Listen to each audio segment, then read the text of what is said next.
Detroit media icon Ryan Ermanni, University of Michigan great Braylon Edwards, and of course, Maz are about to take over on Woodward Sports. Every day, 2 to 4 p.m., it's the best Detroit sports talk on Detroit's best sports network, Woodward Sports. Hey, let's go! Victory Monday show, September 9th, 2024. Ermanni and Edwards with Maz, Woodward Sports Network, woodwardsports.com. If you're watching on YouTube, go ahead and hit that like button. Subscribe to Woodward Sports on YouTube. We absolutely appreciate everybody. Many of you may be checking us out for the first time today. Maz is the guy, part of the show, that delivers the waters prior to the show. Other than that, he doesn't do much around here. Braylon Edwards, good afternoon to you, my friend. Good afternoon, indeed, man. Excited to hear Woodward Sports Network.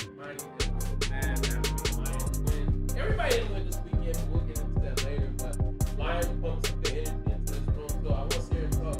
Good news is none of us have talked about the game, so this is going to be fresh thing for you and the family. Absolutely. The great Tom Mazaway is along with us. If you will, please take your seat, sir. Tom, good afternoon to you. Hey, Ryan. Hey, Bray. I went to bed last night with the biggest smile. Honestly, I was laughing as I laid down to go to bed, and it took me 40 minutes to calm down. That was after I went to bed at 1 in the morning. Isn't that, we were talking about that on Fox 2 earlier today. I got 4 hours of sleep. I slept from about 12:30 to 4:30. Yep. And I woke up today bright-eyed and bushy-tailed like I got 12 hours of the best sleep. When your team wins, it doesn't matter what happened the night before, whether you're sleep-deprived, whether you're hungover, whether you are ready to attack the day with an enthusiasm unknown to mankind.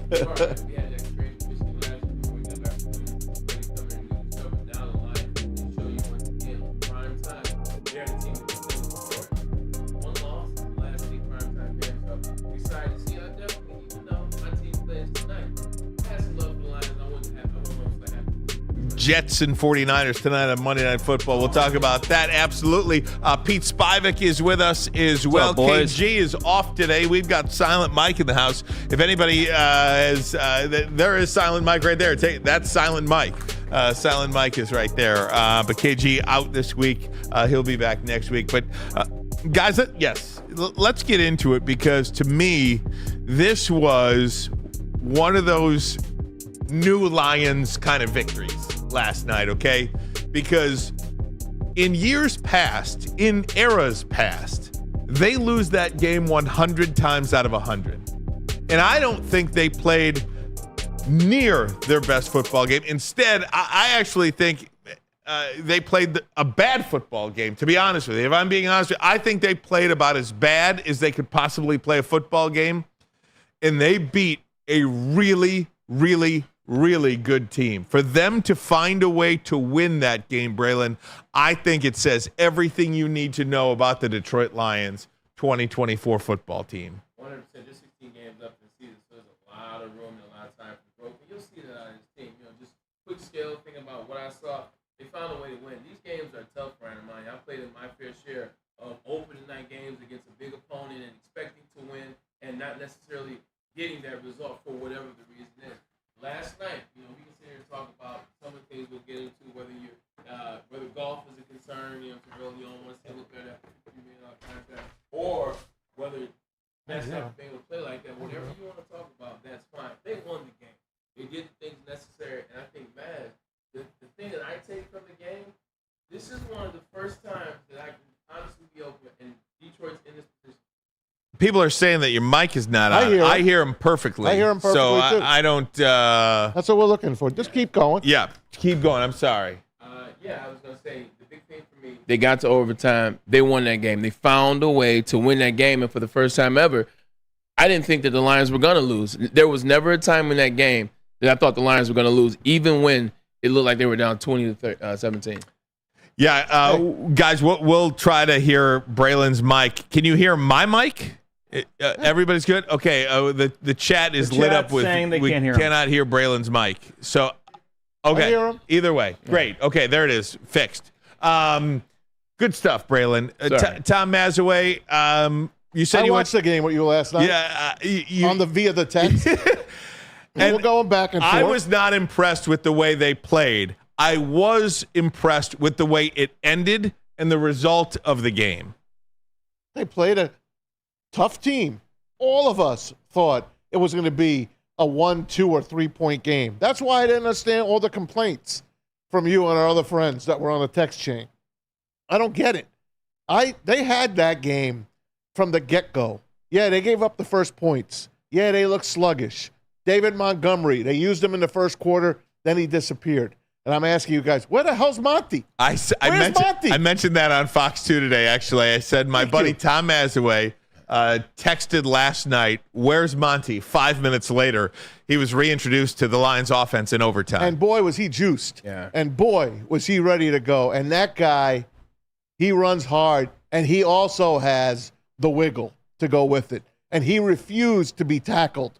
The Rams were defeated when they lost the toss. Actually, when the Lions went down and tied the game, I was a little worried at that moment because I really believed they had him on the ropes and they should have put him away before overtime hit. But then when they won the toss and I saw how excited they were, they knew they had it because the Rams couldn't stop them anymore. They were done. They were gassed. It's the first game. They didn't play in the preseason either. Neither did the Lions. But you know what? The home team, the home cooking, sleeping in your own bed, Bray, you could say something about that. That had to give the Lions the extra juice. And you know what? They were ready for it. Maybe their strength and conditioning coaches were a little bit better than the Rams. And they got it done. And they just steamrolled them on that last drive. Imagine you hit the nail on the head. It's preseason. They didn't get a chance to play. They didn't get a chance to gel around and mind this team, this first team. They don't know what it means to work in a competitive space. And last night they got that opportunity. And it was sloppy. It will get better over time. I wasn't very impressed with Ben Johnson's play calling. But you know what happened? Right. But you know what happened, Maz? When you're trying to enter a weapon like Jamison Williams into the offense, when you already have an Amon-Ra St. Brown that's an all-pro wide receiver, not to mention Sam Laporte and Jahmyr Gibbs, they have a lot of weapons, and I think it's going to take a little time for Ben to understand this offense and how he wanted to utilize these players. We dealt with a little bit of this in New York. We had Santonio Holmes. We had myself. We had LaDainian Tomlinson. We had Sean Green. We had Brad Smith. We had 5 guys. It took some time for Brian Schottenheimer to figure out how to use everybody. So give that time. The big thing is they got the win in game 1. I completely agree with everything you guys are saying right now. And make no mistake, I by no means am trying to hammer this team. What I am saying is, and I don't know if it was one of the pregame shows yesterday or not. I was traveling. I was on a plane yesterday, and I was flipping around to a bunch of different things. And Maine, okay. We had one of a former coach. I don't know if it was Cow or somebody, but said 2 games because these teams and these players don't play anybody in preseason anymore. The preseason is all jumbled. Yeah. So the first 2 games of the year are all about survival until you find your footing and who you are as a football team. In my mind, because the Lions are one of the rare teams in the NFL, if not the only team in the NFL, to have the same head coach and the same offensive and defensive coordinator for 4 years now, I thought it would take a little bit less than that. I expected them to be a little bit more crisp, a little bit more in tune with who they wanted to put in. I thought some of the offensive sets, I mean, you might as well put a Amon-Ra on a milk carton. Right. Well, they took him out. And I understand that. That coach just told everyone else how to take him out. Now they got to reinvent him again. Absolutely, but then the running back, where's Monty? I mean, it felt a little disjointed. It was. And I think in my own mind, because of the consistency and the continuity that this organization has had over the last 4 years, I thought that continuity would help them push through these first 2 games. All that being said, when you're up 17-3, with 4 minutes to go in the third quarter, I think you have to close that game out.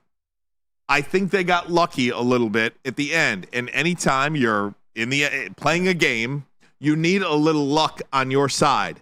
And Matthew Stafford, on a third down pass with 2 minutes to go in the game, was that close from closing that thing out and taking a knee.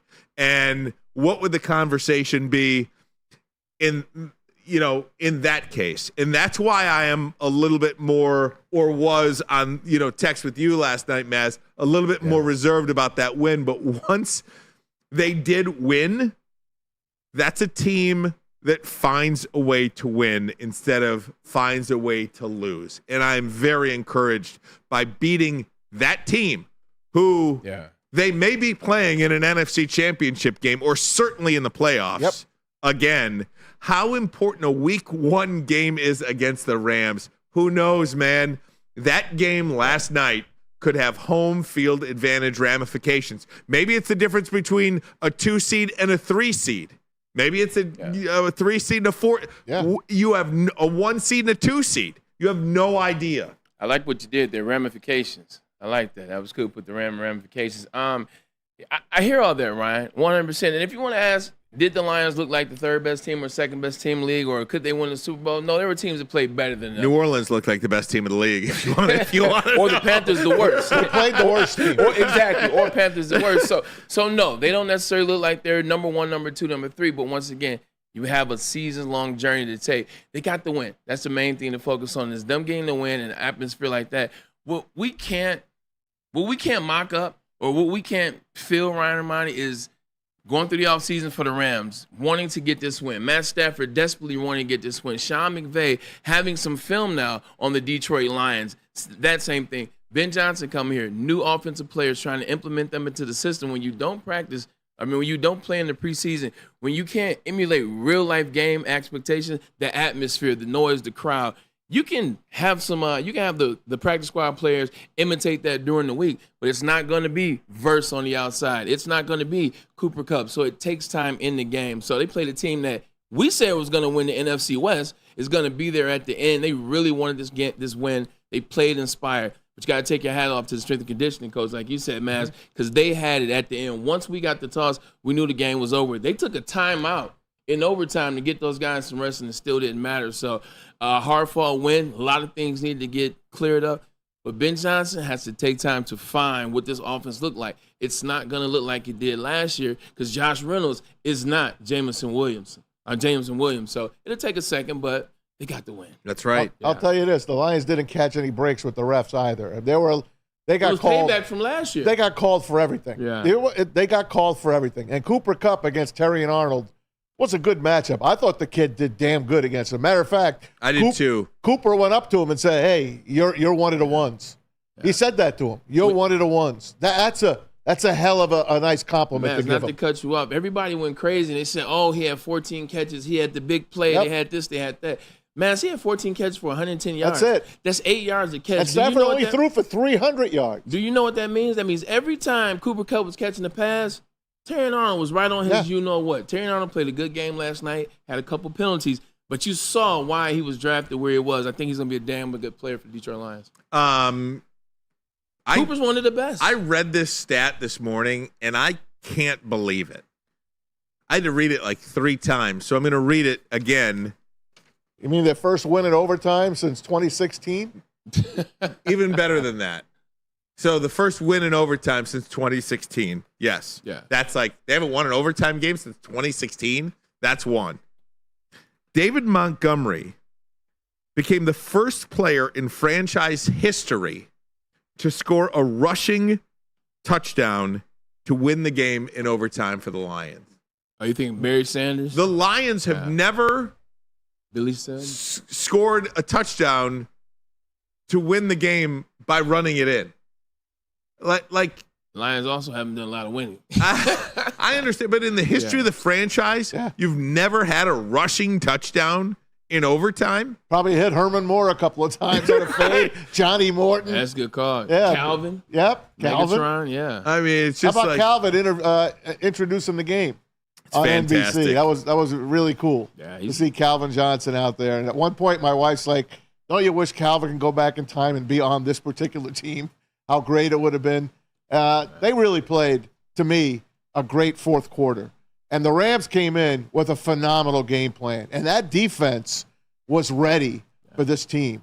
I don't know what the hell they did, but that Ram defense looked very fast. Without Aaron Donald even on that team, they looked very fast. Boy, was there some hard hitting. That was as hard a hitting game as I've seen in a long time. Every time one of our guys got hit, I was praying he'd get up. And Jameson Williams made my stomach turn when he got hurt. And then at the end of the game, Carlton Davis because of the turf. What was with the turf?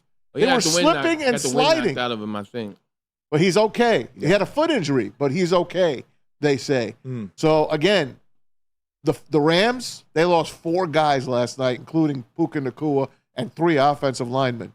They took a beating last night against that Lion team. I think the thing about the Rams and the Lions, and there was some hard hitting from the Rams players, but for the most part, Lions were a much, much more physical team. And I think that's what happens in the end.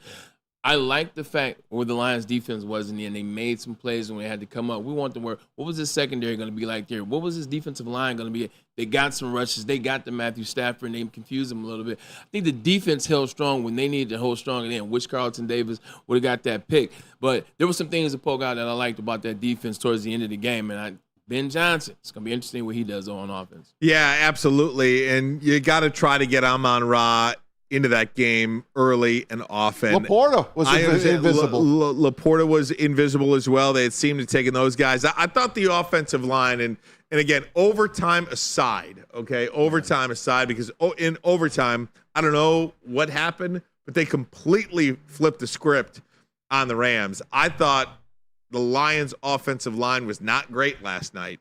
And then all of a sudden, fourth quarter, they dominated. Fourth quarter and overtime, it was like downhill. Completely different team. Rams were gassed. Absolutely. I think what happened too is you touched on it too.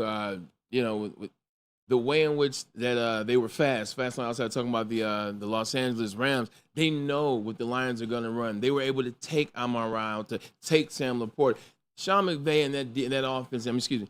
The Los Angeles Rams. They really watched film all year long. They knew what they were going against. They took those guys out, and I don't think the Lions adjusted. The Lions tried to take the easiest thing. They were running the ball.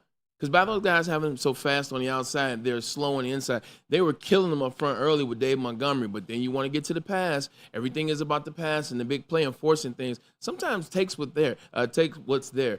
You got a lot of different players. Every game is going to be different. This was a game in which you could have run the ball down their throats and then kept them on their heels, but instead you tried to pass. Every game is switched. Sometimes Jahmyr Gibbs might get featured in the backfield. Sometimes Dave Montgomery is going to be the guy. Last night, I think Dave Montgomery was the guy if they wanted to run the ball.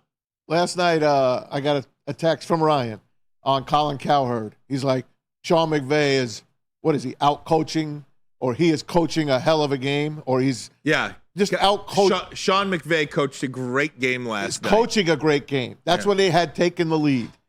And I wrote back, his offensive line is handling the Lions' pass rush, minus Hutchinson. And a couple of other guys got close to Stafford. Only 1 sack last night, and they came at the end of the game going into overtime. But it's easy to be a good coach when your quarterback is standing up and he's able to throw. The guy threw 50 passes and just barely went over 300 yards. He's a great quarterback, Stafford. I was hating on him last night. For the first time in my life, I was hating on him. Like, I wanted to see him get drilled. I really did.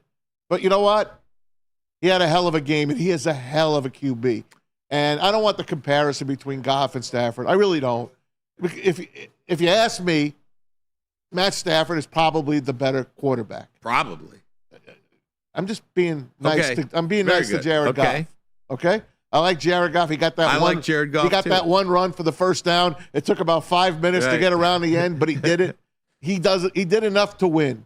But it took that offensive line and the running game to win this game. So I don't want to hear about the boy genius, Sean McVay. I really don't. We got great coaches on our staff. We do have great coaches on our staff, and here's why I gave Sean McVay so much credit last night and why Colin Cowherd tweeted about McVay putting on a coaching clinic. That's it. Because you have the Rams down 17-3 with 4 minutes to go in the third quarter.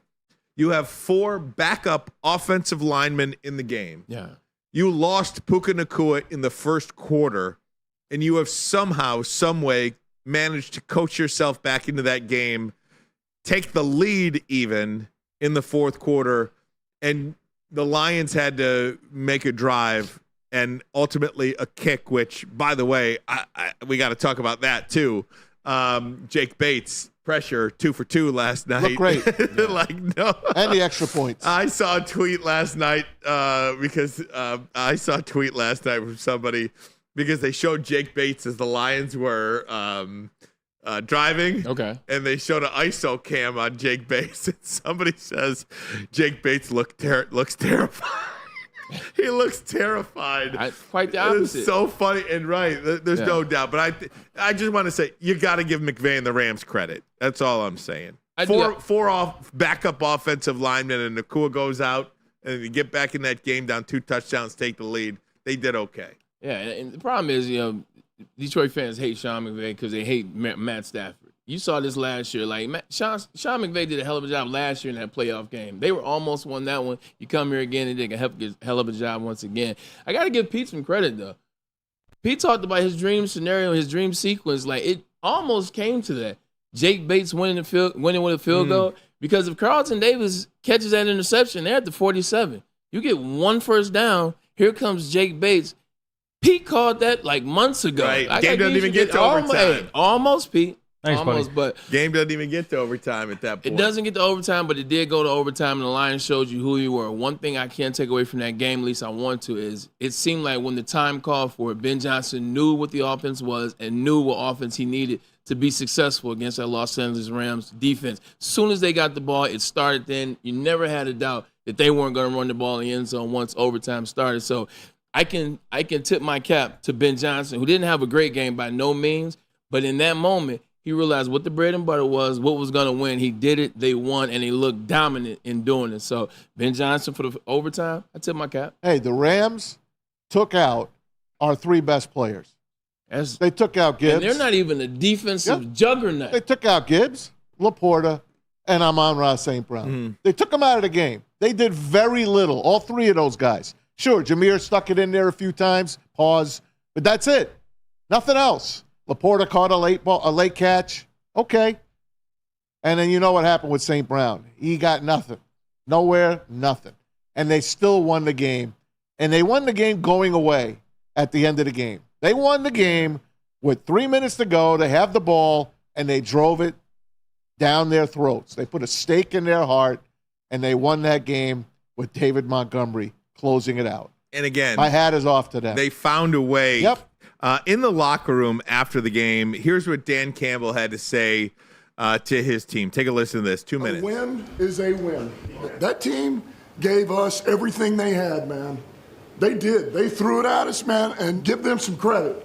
They did, man. They laid it on the line all the way. 1-5-0. But the bottom line is, man, it's hard to break us now. It's hard to break us. As a matter of fact, you ain't going to do it. And we just had to buy our time, find our rhythm. Defense, we held. Fox, what an outstanding freaking punt to help our defense. And offense, we do what we got to do to get in overtime. And then we win the toss. Golf, nice job. We go all the way down. That's a damn good win. That's number 1. We're 1-0 right now. I got 2 game balls. First one is this, man. You talk about closing out the game. And I said it the other day, somebody asked me, I said, man, you can start the game with this guy and you can finish it with him. And anything in between on offense, Dave Montgomery.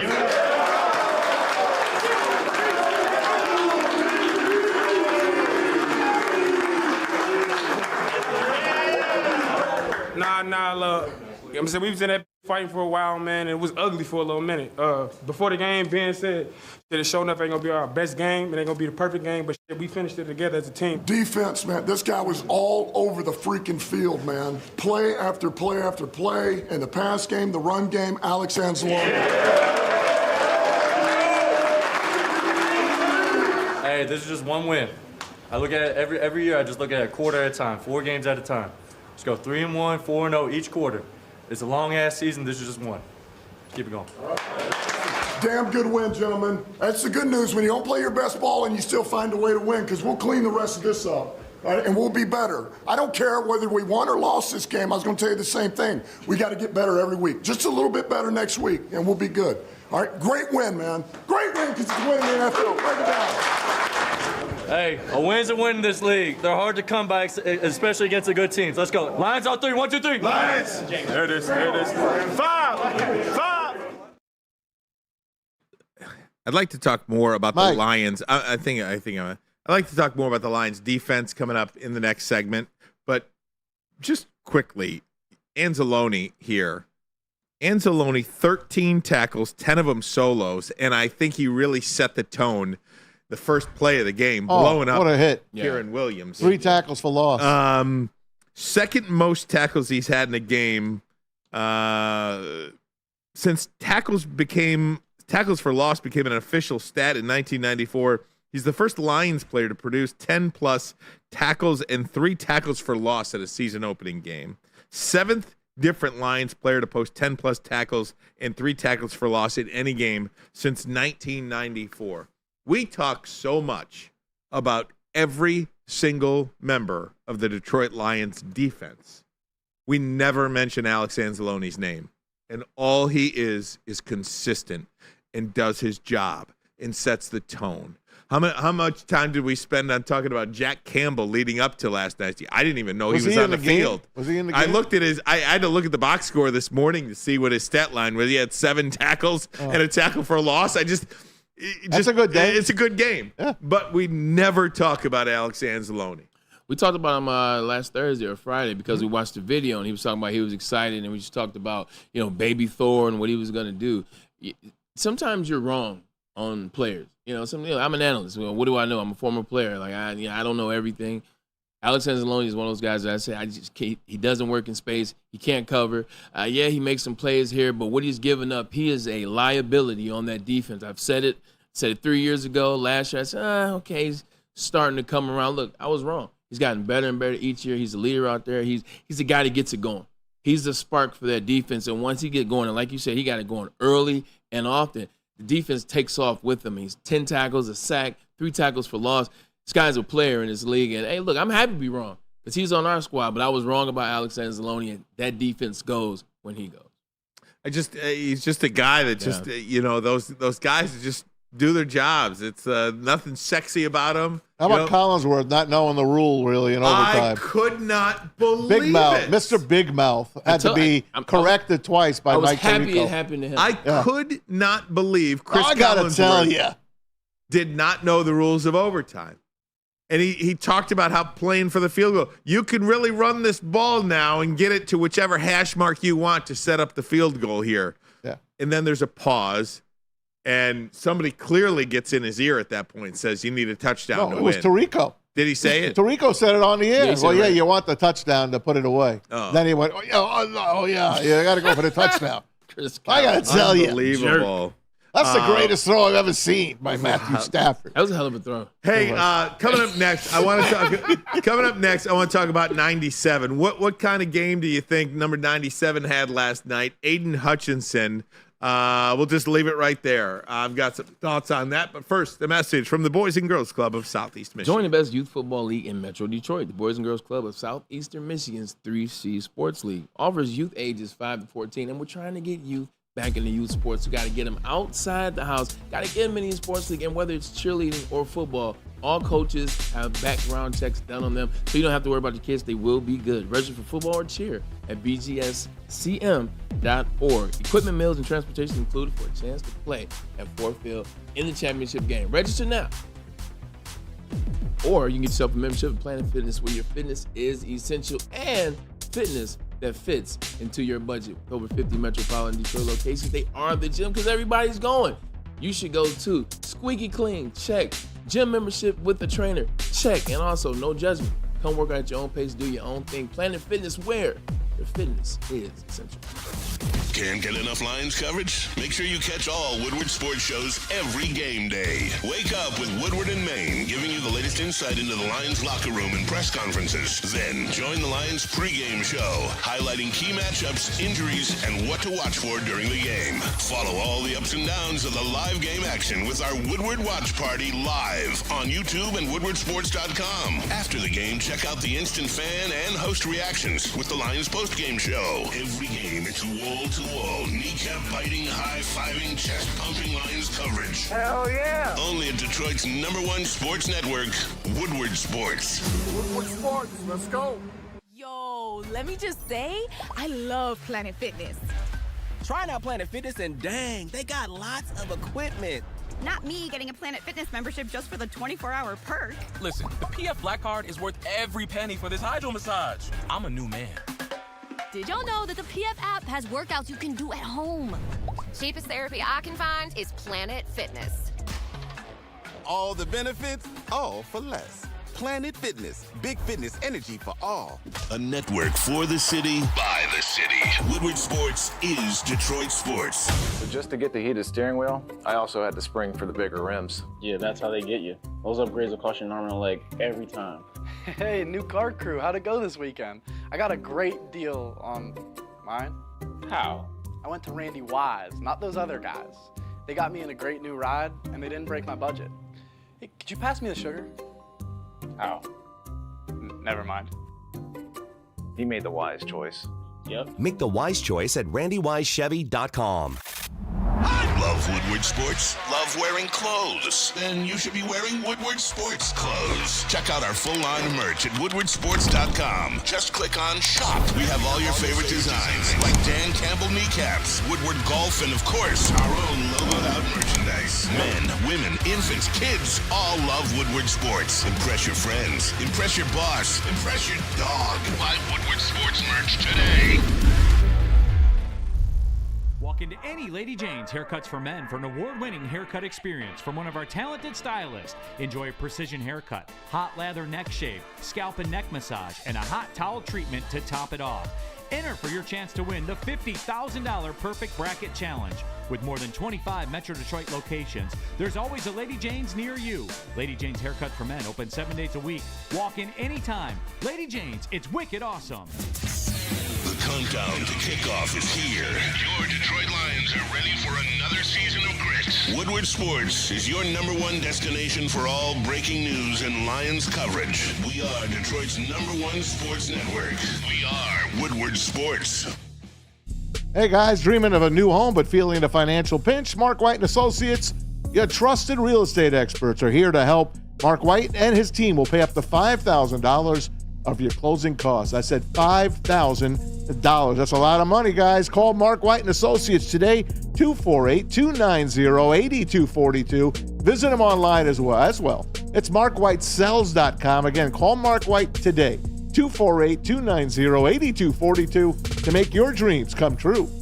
Let me tell you about Lady Jane's Haircuts for Men. Awesome is when a guy can be a guy and get an amazing haircut. That's Lady Jane's Haircuts for Men. Stop in, sit back, relax. Let one of Lady Jane's talented stylists make you look and feel great. You could walk in anytime, 7 days a week. It's wicked awesome.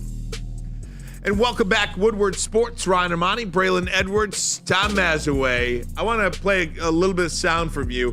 Before we get into the defense, just Aiden Hutchinson on David Montgomery and Jared Goff talking about the Lions running back as well. Here it is.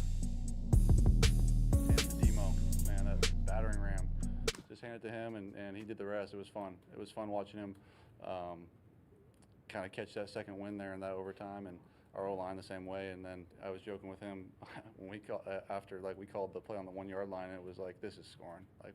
There was no doubt, and punched it in. It was great. When you look at those running backs and how powerful and how physical they played, how does that make you feel as a defensive player, seeing Montgomery just running over people and trucking people? I mean, seeing him do that in OT was just that was something. Our whole bench was just, when you get that late surge in OT, everyone's a little tired, you know what I mean? And it's David, he runs like that in camp. He hit me a couple times in camp, and you can feel his power, you know what I mean?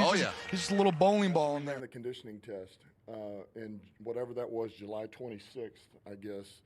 The day before we started our first practice, and you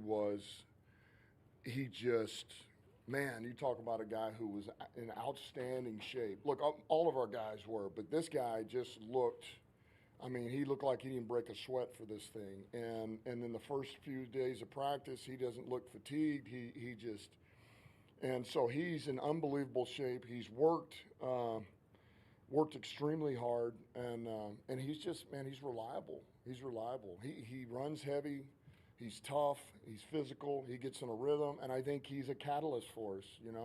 He starts carrying it, and he gets better and better. And I think the line feeds off of him, and he feeds off of them, and we get what we get. So that guy's a stud.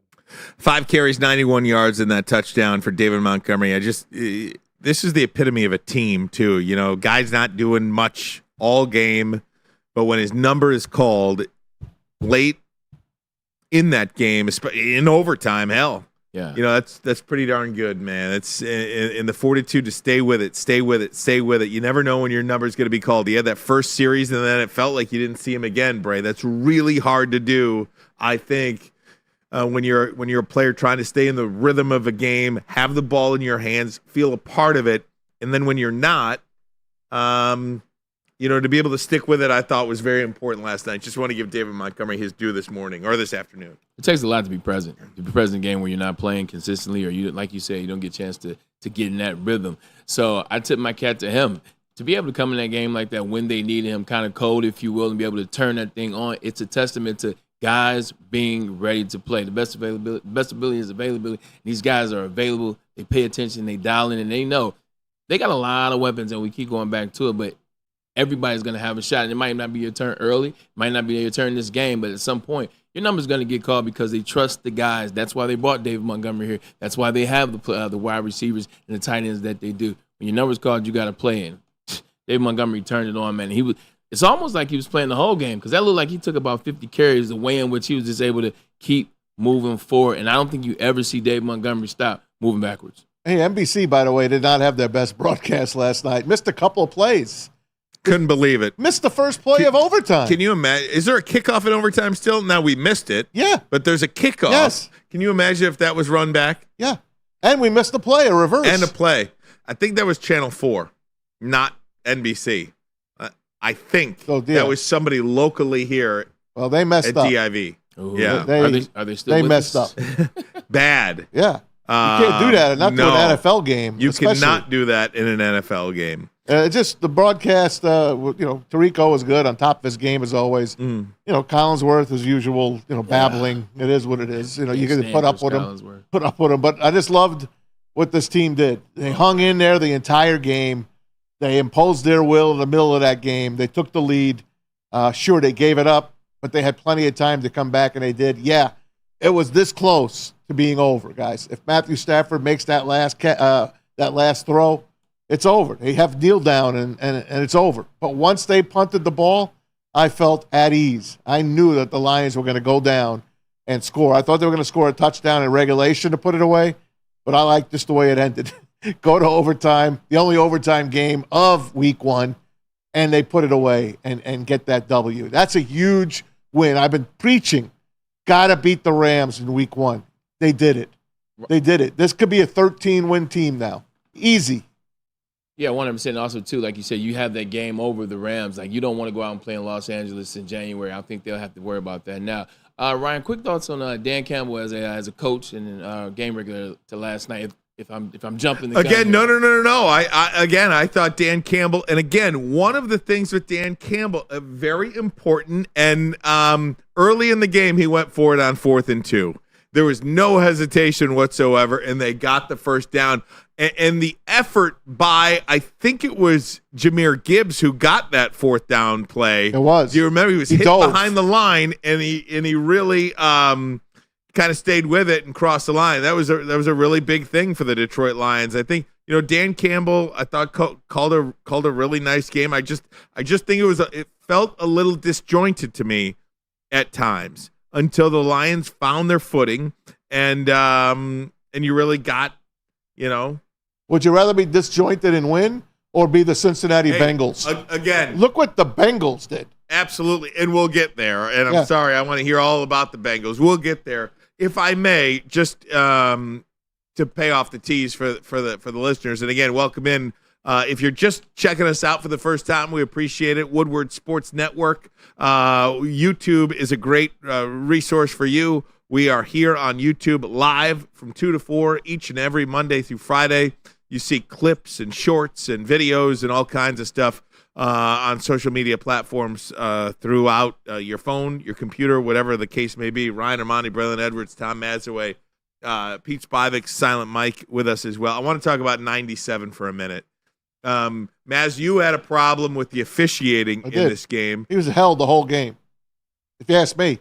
He was held. He had a face mask that they called holding on when it was a face mask. Should have been 15 yards, not 10. That was a horrible Now, I call. thought he did a great job getting to the quarterback. I know he didn't get all the sacks. He got one. at the end of the game. I don't care, and I'll fight you on this. No, okay. I'll fight you on this. I'm not looking for a fight. No, you're going to fight because when DJ Reader's in the freaking game, it's going to be different.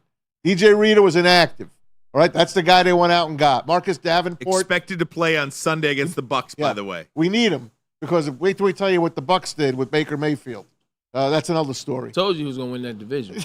You're right. You think the Browns want the Bucks? Holy crow. Excuse me. You think the Browns wish they could have that one back? Holy crow. What? Wow. The Browns crap the bet on but that. You know trade.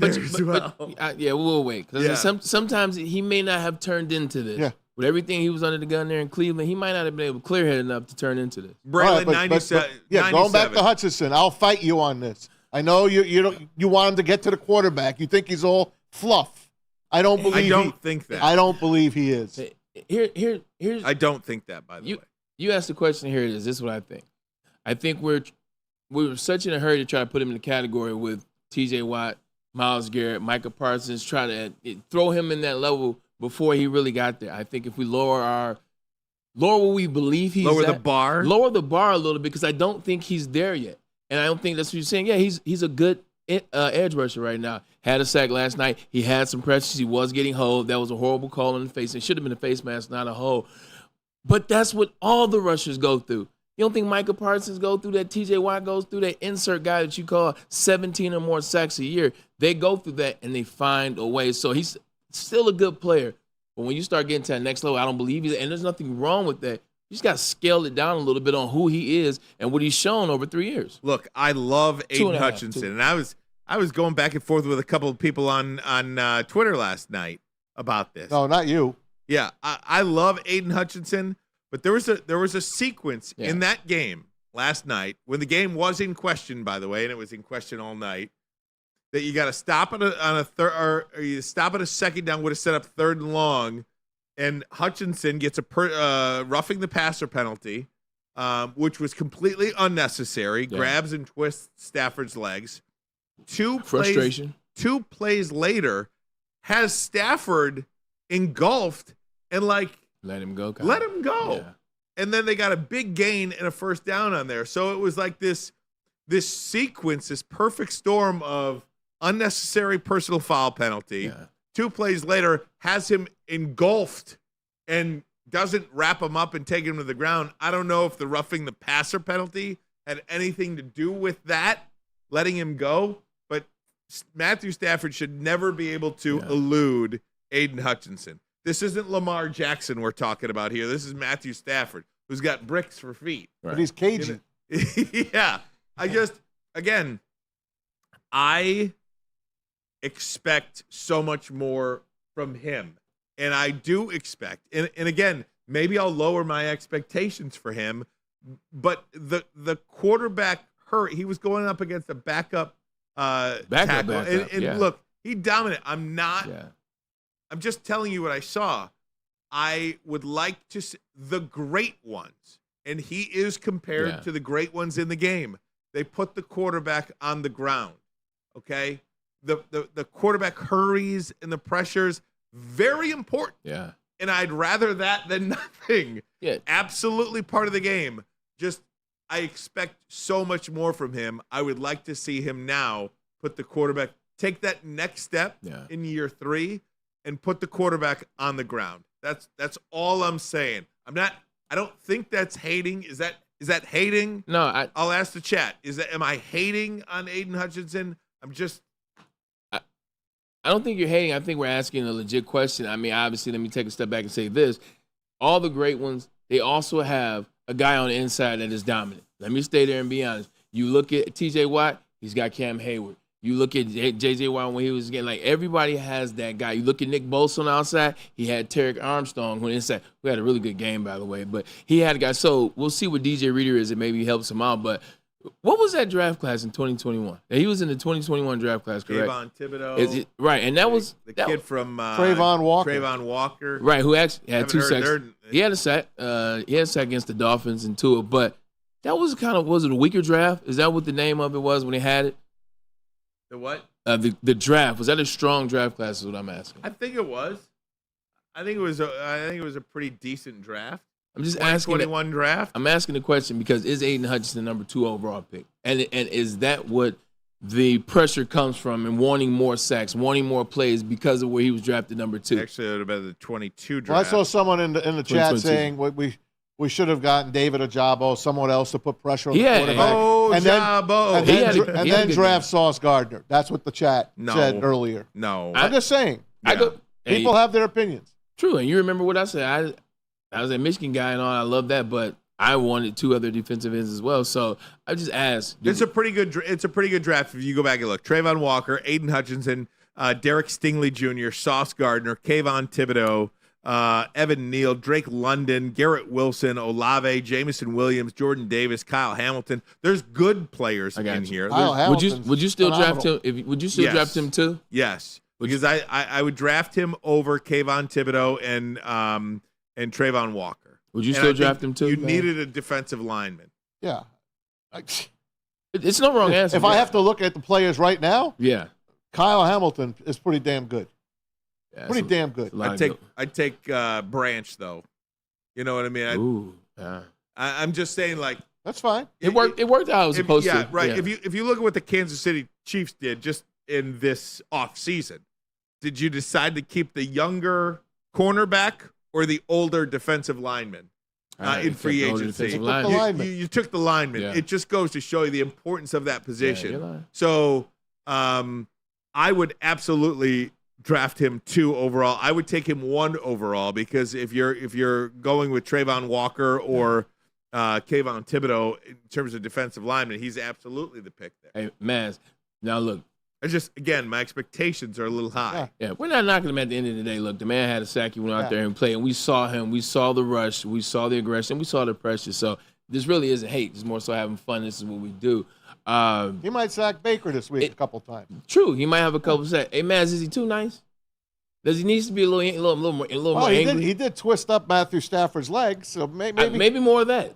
Maybe a little bit more of that. Maybe more of that. He's a nice guy. He's got the big smile. He is a nice guy. He does the Michael Jackson moves very well. He sings. Like, I need him to get down and dirty. You might be right. I need him to wreak some havoc. Revamped secondary, pretty good. Early returns on that. You got a pick. You got a pick from Kirby Joseph. In the end zone at a crucial time. That was a nice game saver. That was good for him too. Right? Absolutely big for him. Yeah. Branch, I thought, had a breakup or real close to it. He dropped the pick, and then he was physical in the run game and in the pass. Lions almost had their hands on another pick. Carlton Davis. White plays DB. Pretty darn good, though, I think. I thought Terry and Arnold did a great job for a rookie first game. We talked about that, too. A couple penalties, so but I think he played superb. I didn't see Rakestraw much I didn't last either. night.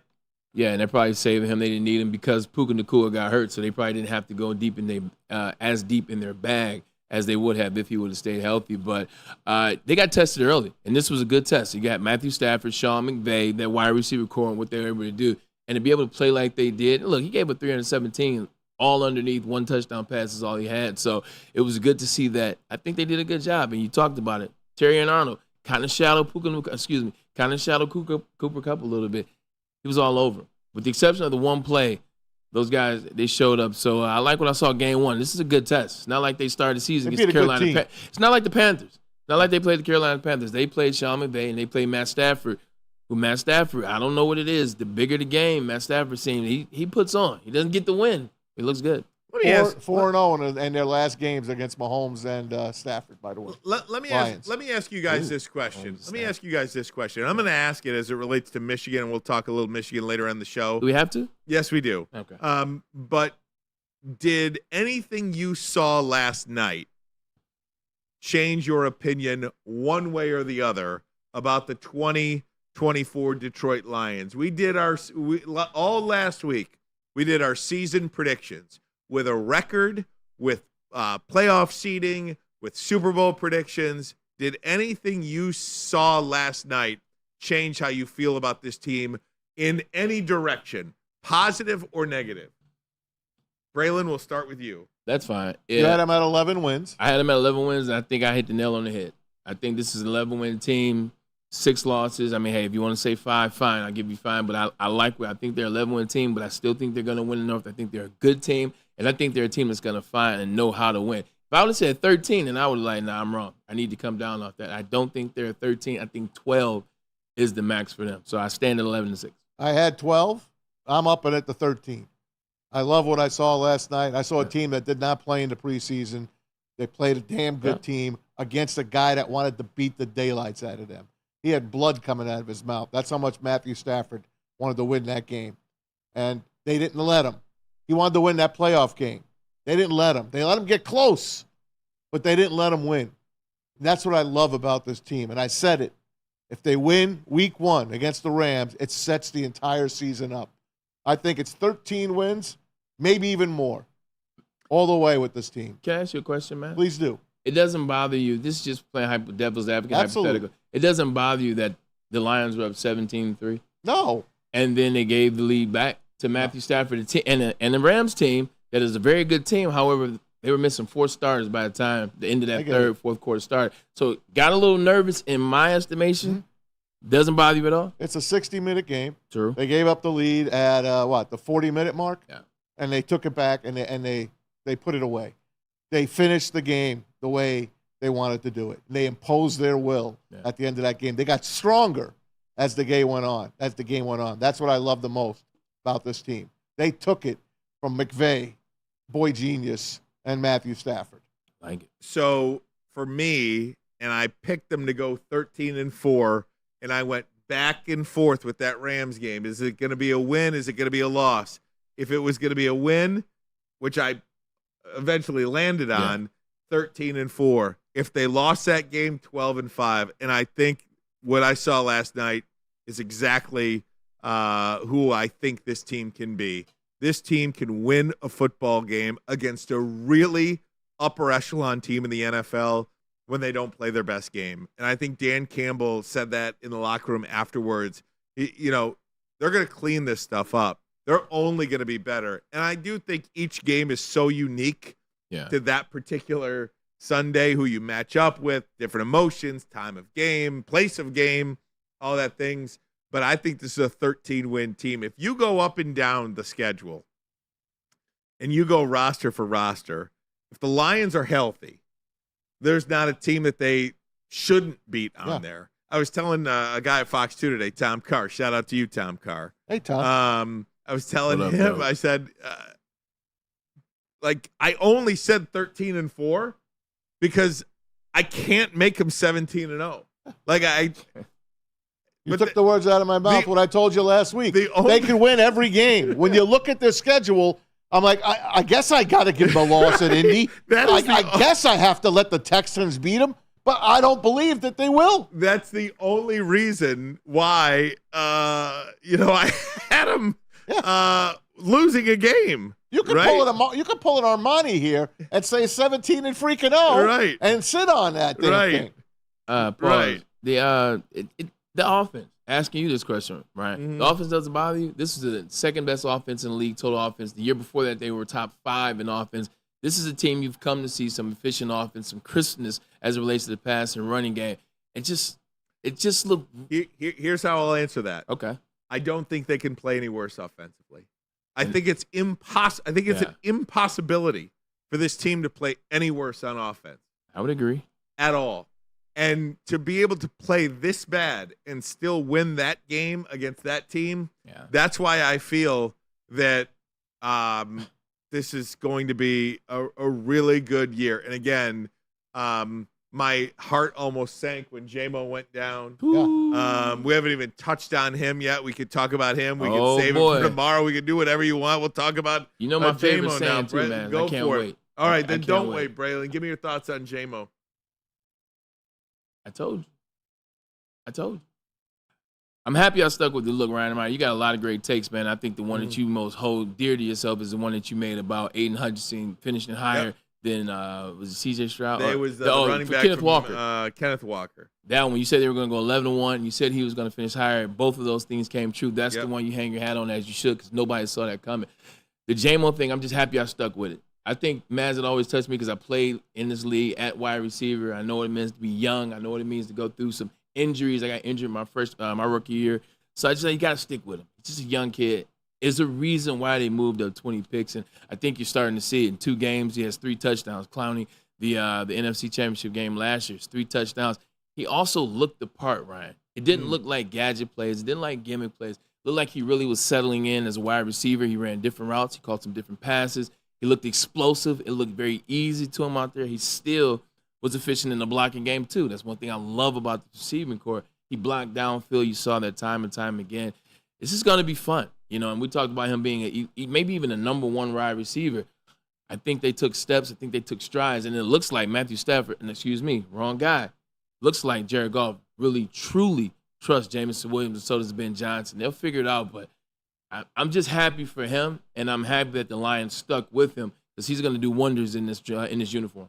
Hey, the 2 long passes in the last couple of years of the JMO experience, from Goff to him for touchdowns. Remember the first one? He had to wait for about 2 minutes for the ball to get to him. Yeah, he had to wait a little bit this time, too. Goff's got to practice with him and know that he can overthrow him a little, and the kid's going to catch it. He's fast. Don't make him stop and come back to the ball, Jared. Please, lead this guy. All right? You got the arm. Lead him. He'll catch it because he underthrew him twice, and the kid made him look good both those times. That's all I got to say. This kid he's a one-of-a-kind guy. If the Lions didn't have as much talent, he'd be up there with the rest of those JJs and Jamar Chases and all of that. Eventually, he would be in that class. But the Lions have so much talent, so much. There's only so many footballs to go around. So he'll do his damage. There's no reason he can't get 100 yards a week. Man, sometimes quarterbacks never seen speed like that. Like sometimes you just haven't seen speed like that. Chuck that thing. I mean, I want to say Jared Goff, maybe the fastest player he played was Tavon Austin, who was another fast guy. Yeah. But it's not like this. Jameson Williams, longer steps, longer strides, and he's faster than Tavon Austin. He's never seen anything like it. Even when in practice, you don't get a chance to see it full speed. So to your point, you're absolutely right. He's just going to have to trust it. Like whenever he feels like he wants to wait one more, no, throw it on that one. Whenever you think you can hitch one more time, no, throw it on that one. Because, I mean, this guy is 4.2 speed, and that is lightning fast. So this kid is everything you hoped for.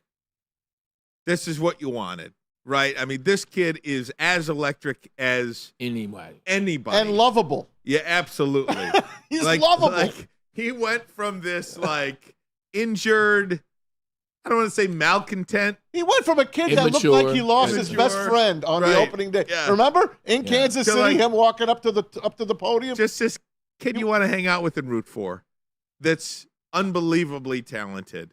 It was an incredible game from Jameson Williams, and I'm so glad we got to see it week 1 and didn't have to wait for it. Right now we know. He got his first game ball. He did get a game ball. At any level.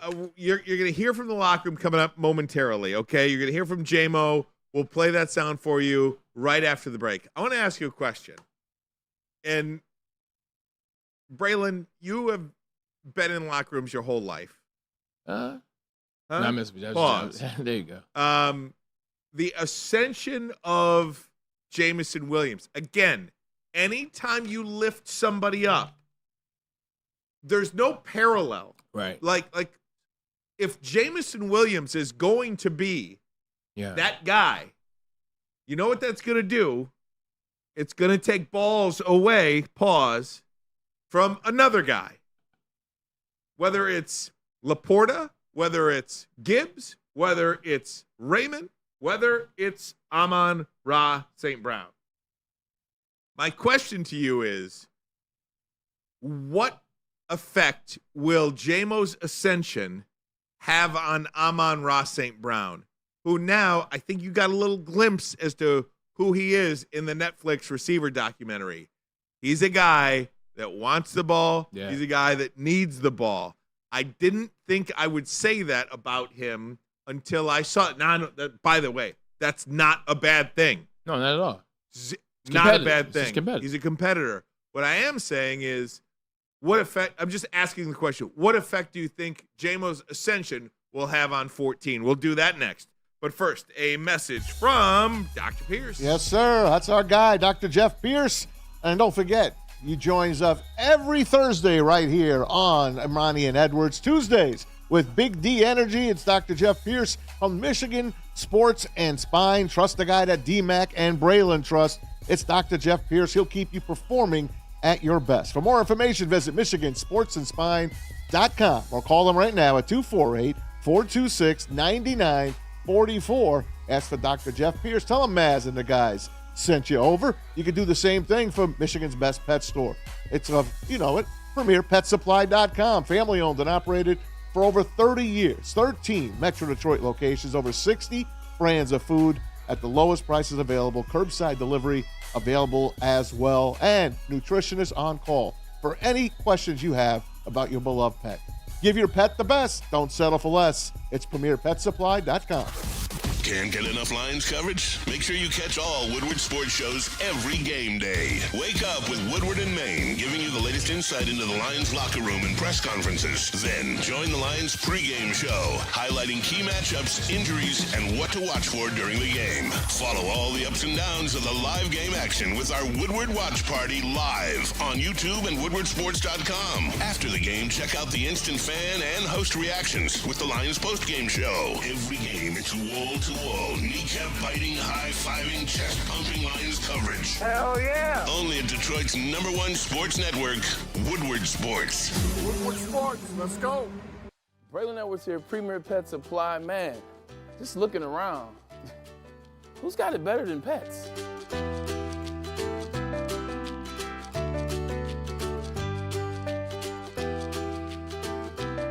Come on, a baby stroller for Coda?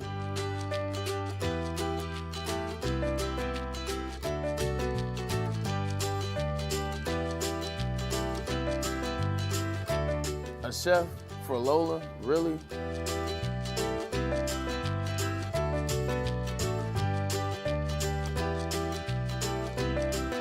You don't have to tell me who the real boss here is. Who's got it better than pets? Nobody, especially here at Premier Pet Supply. For over 30 years and more than 13 locations, Premier Pet Supply has everything that your pet can dream of, and guess what? It's all under one roof. Premier Pet Supply, family owned, operated, and proud to call Metro Detroit home. Check out PremierPetSupply.com or scan the QR code today. Who's got it better than pets? Nobody! A network for the city, by the city. Woodward Sports is Detroit sports. Oh, let me just say, I love Planet Fitness. Try out Planet Fitness and dang, they got lots of equipment. Not me getting a Planet Fitness membership just for the 24-hour perk. Listen, the PF Black Card is worth every penny for this hydro massage. I'm a new man. Did y'all know that the PF app has workouts you can do at home? Cheapest therapy I can find is Planet Fitness. All the benefits, all for less. Planet Fitness, big fitness energy for all. Love Woodward Sports? Love wearing clothes? Then you should be wearing Woodward Sports clothes. Check out our full line of merch at WoodwardSports.com. Just click on Shop. We have all your favorite designs, like Dan Campbell kneecaps, Woodward Golf, and of course, our own logoed out merchandise. Men, women, infants, kids, all love Woodward Sports. Impress your friends. Impress your boss. Impress your dog. Buy Woodward Sports merch today. Soroki's Crispy Chicken and Pizza now has a new limited offer. That's right, signature wings are here. 7 new flavors, man. You know what they do best, the crispy chicken and the pizza, but they're throwing wings into the mix. They got savory flavors like teriyaki as well as lemon pepper. You gotta try them out. And if that's a little bit too much for you, you gotta go get that crispy chicken or the honey biscuits. The salads, the sides, look, they got a lot going on. And my man Tom Mazaway, he'll tell you about the fountain sodas. They are the best. Soroki's Crispy Chicken and Pizza. And let me tell you about Les Stanford Chevrolet Cadillac Buick GMC. What happens when you run a great business for over 50 years? You expand and offer more products to more people. That's exactly what Les Stanford did by adding Les Stanford Buick GMC. They offer the same great service that customers have come to know and trust. Located in Ferndale on Woodward Avenue, just south of 9 Mile. If you're looking for a Chevy or a Cadillac, Les Stanford in Dearborn, where they have been on Michigan Avenue for over 55 years. You can find the brand you want under one umbrella. All 4 GM brands under one umbrella. LesStanford.com, LesStanford.com. Together, let's drive. Over here, I mean, the best game of your career. What was working for you? Oh, man, I just came out focused and ready, man. I just wanted to get a win. It was a big win for us. Shout out Demo, man. He took us down. He brought us down. He got that for us, man. It ain't just me, it's the whole team. It's everybody. Everybody contributed to this. and we're just trying to go and get one next week. Yeah, it's awesome. That little double move we had, kind of getting ready all week, and he smoked him on it and laid it out there for him, made a great catch, and a couple big plays from him all night. He did a great job. I never got a game ball, not at Bama, not at nowhere. I ain't even gonna lie, this right here, it might not leave my hands. I might sleep like this. It means a lot, I put in a lot of work. Not just this year, it's been continuous work ever since, since I got in the league, and this is just time to show it. It's the first game. It's just a start, though. We got 16 more in the regular season, playoffs. We got a lot more ball to play, so it's just a start. Me personally, I expect to have a big game. I guess it's just big to the world just because it's my first one. But I plan to have a lot more, I don't plan on this being my best game of my career. I plan on this just being the starter, me being me. How great is this kid, right? Welcome in hour number 2 of the program. Woodward Sports Network. If you're new to the show, if you're new to the network, what up, thanks so much for being with us. We've got great content here on Woodward Sports. Wake Up Woodward. Absolutely, the guys in the morning are killing it. Neil, D-Mac, Spenny, Big D and Flannel Sam. I mean, this Big D Energy, man, they're lighting it up lately. I'll tell you, that show is fantastic. I invite everybody to take a listen to that. 11 to 1 live, and then, of course, the heavyweights after us, 5 to 7. Great content all day long, 24 hours a day right here on Woodward Sports. You can find us on YouTube and, of course, social media platforms all over the place. But Jameson Williams, Braylon Edwards, this kid came in yesterday and played a tremendous game. The question I had before we went to break is, what effect on Amon-Ra St. Brown will it have on him if J-Mo takes this next leap? I love Jameson Williams, man. That comment, it's so funny. You hear it at the end, and some people will focus on I don't plan on this being my best game. I plan on having more like this, and think he's not humble. You couldn't be further from the truth. This is humility. He played at Alabama, where he had 1,500 yards and 15 touchdowns. That's playing against NFL competition week in and week out. So he's used to big games and things like that. You asked that question. At the end of the day, Amon-Ra St. Brown might not catch 115 passes. That may drop down to 92, and Jameson Williams catches 75. That may drop in that regard. But they'll find ways to use Amon-Ra St. Brown, and this is healthy competition. I love this, man. When you got 2 wide receivers that can make plays like this and that are truly different, if you will. I remember playing against Santonio Holmes, playing on the same team as Santonio Holmes. He came to the Jets, and I'm like, oh, shoot. And I got this guy that can play as well. It's going to take away from my passes, and I got to compete with him to get the pass. Man, I couldn't be further from the truth. He made plays. It got me excited, but you know what it did, man? It made me want to make plays. It made me want to go down the field and make some plays, but I didn't necessarily want to have the ball. I was like, when the ball comes, I'll be ready for it. And I think that's who Amon-Ra St. Brown already is. He knows who he is on this team. He's the $30 million man, and he got paid because he deserved every penny of it. So this is game 1. I think you'll still see Amon-Ra be the catalyst for this team. He's still Jared Goff's guy. They'll just reinvent a way in which to use him. But I still see something to the tune of 95 maybe for Amon-Ra and then 75 for Jameson Williams. But nonetheless, now you got 2 guys. In this league, you got to have 2 guys in the tight end. You got the tight end, you got the running back. Now you have 2 wide receivers. It's going to be dangerous. I don't think you have to worry about the Josh Reynolds position anymore, guys. That's done. That's over with. And they kind of knew it way ahead of us. What do we know? Number 1 receiver is going to be Jameson Williams. He's going to be the number 1 receiver. Amon-Ra St. Brown will be 1B. I told you. 1B. And then Sam Laporta will be 1C. They got 3 number 1s. Now the onus goes on Ben Johnson. He's got to go on his pages and come up with new plays, because now he's got to figure out, how do I get the ball to these other guys that were dominating last year, because I've got this motorcycle now. I just bought a brand new motorcycle, and I get to use him in my offense. Now I got to figure out how to use these other guys, because Sean McVay found a way to take away Jahmyr Gibbs, Laporta, and St. Brown last night, and they still won. Yes, they still won without one single play in the preseason. And I'm surprised they took away Khalif Raymond too. Khalif Raymond, was he there? he had the reverse that we missed. Thank you to NBC on that to open up the overtime. I think Jahmyr, you know who I do think some passes come away from and some plays is Jahmyr Gibbs.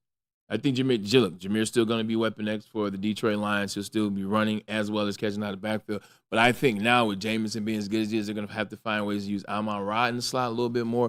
So I think Amon-Ra now takes away from some of the things that they do with Jahmyr Gibbs. That is a person that I can see maybe losing a couple of receptions. I didn't think about this before just the natural course of this conversation, so I didn't do the due diligence research on it.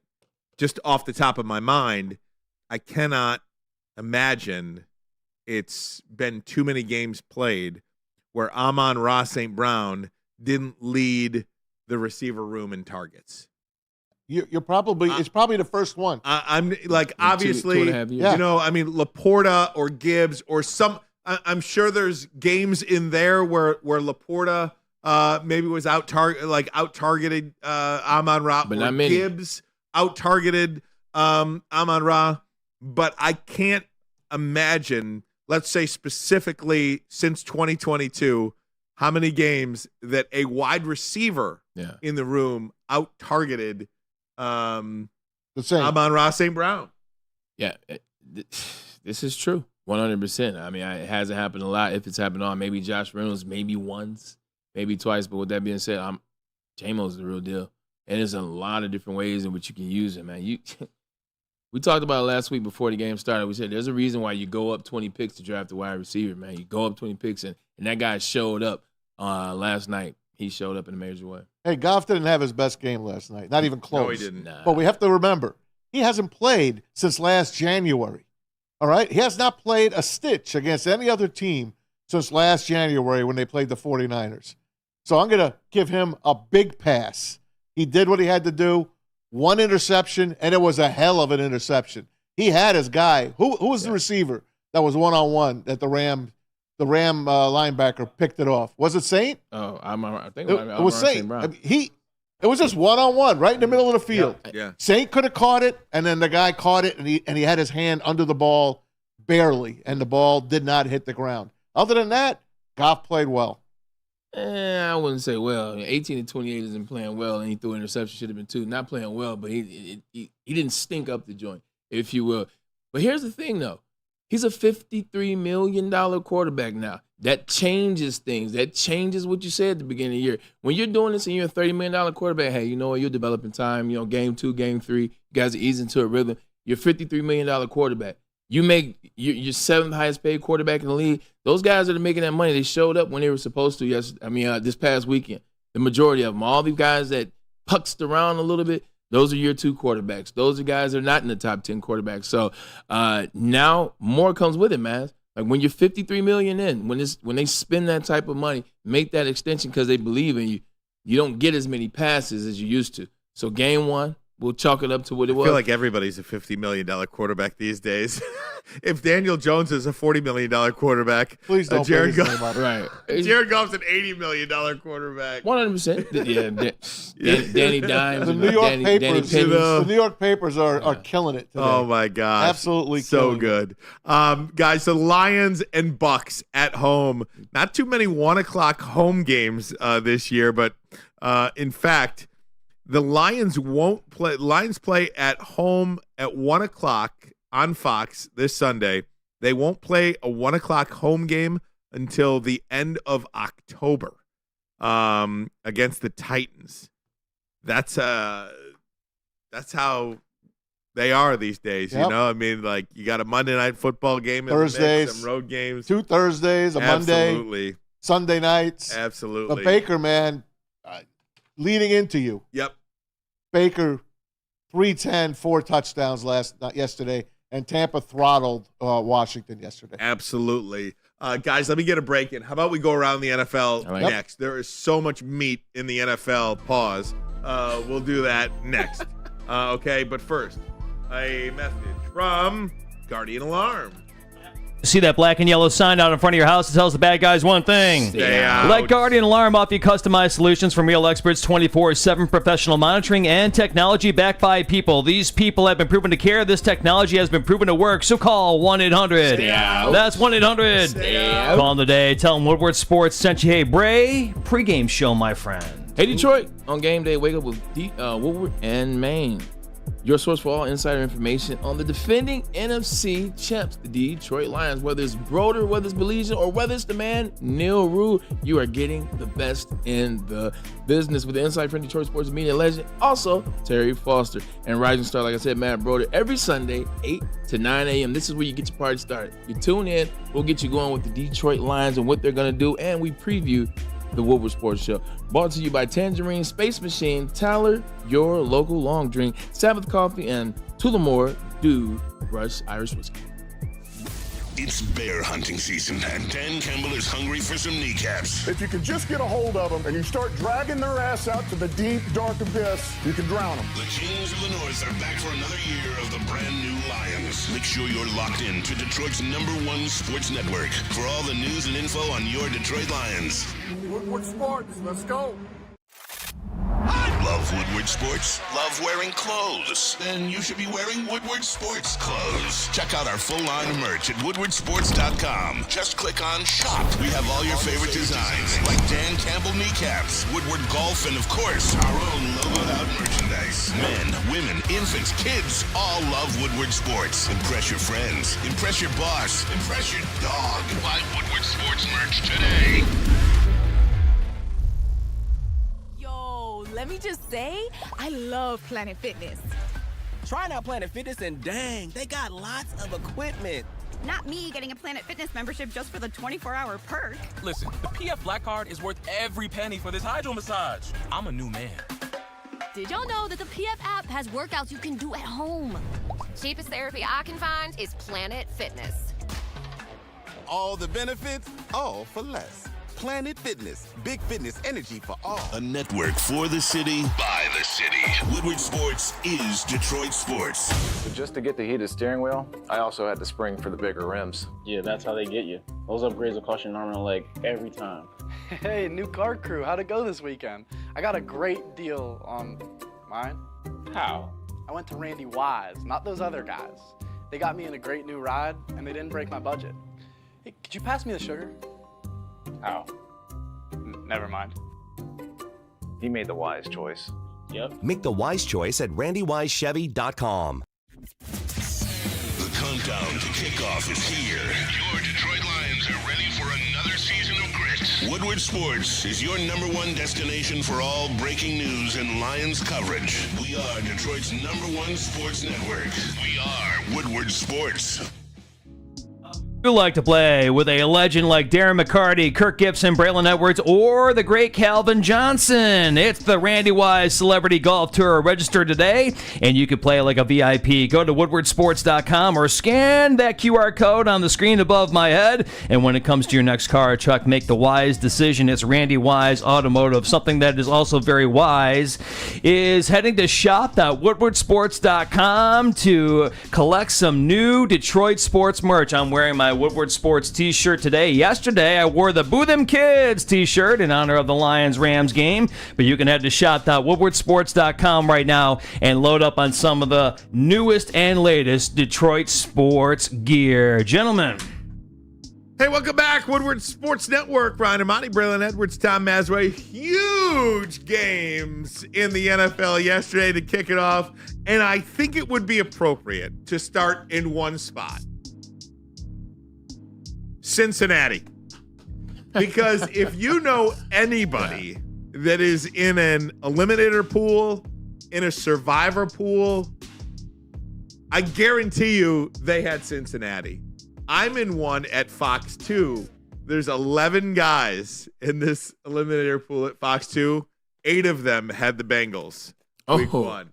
It's down to 3 after week 1. Holy shit. I mean, it is incredible. Tom Masaway, I'm sorry. Okay. I would make that play 100 out of 100 times. The Bengals at home, wearing their all orange, laid an egg to the worst team in football. They've been the worst team in the last couple of years, and that's the New England Patriots. But they came out, Jared Mayo, the new head coach, he did something to these guys because they held Cincy to 10 points. 16-10, the final. New England gets the win at Cincinnati. Bengals were never in this game. Never. They were behind the whole time. Joe Burrow, under 200 yards passing. They could get nothing going. T. Higgins sat out, hamstring injury. You know about his other guy. You know about the number one receiver there. Jamar Chase. Jamar Chase, not happy that he doesn't have a contract. He played, not at his best. But Joe Mixon wasn't there. He's gone. He's in Houston. And he did well. And the Bengals lay an egg. And they knocked off probably about 70% of these survivor pool people that took them. And I would take them again. But I'm officially retiring from survivor pools. I can't do them anymore.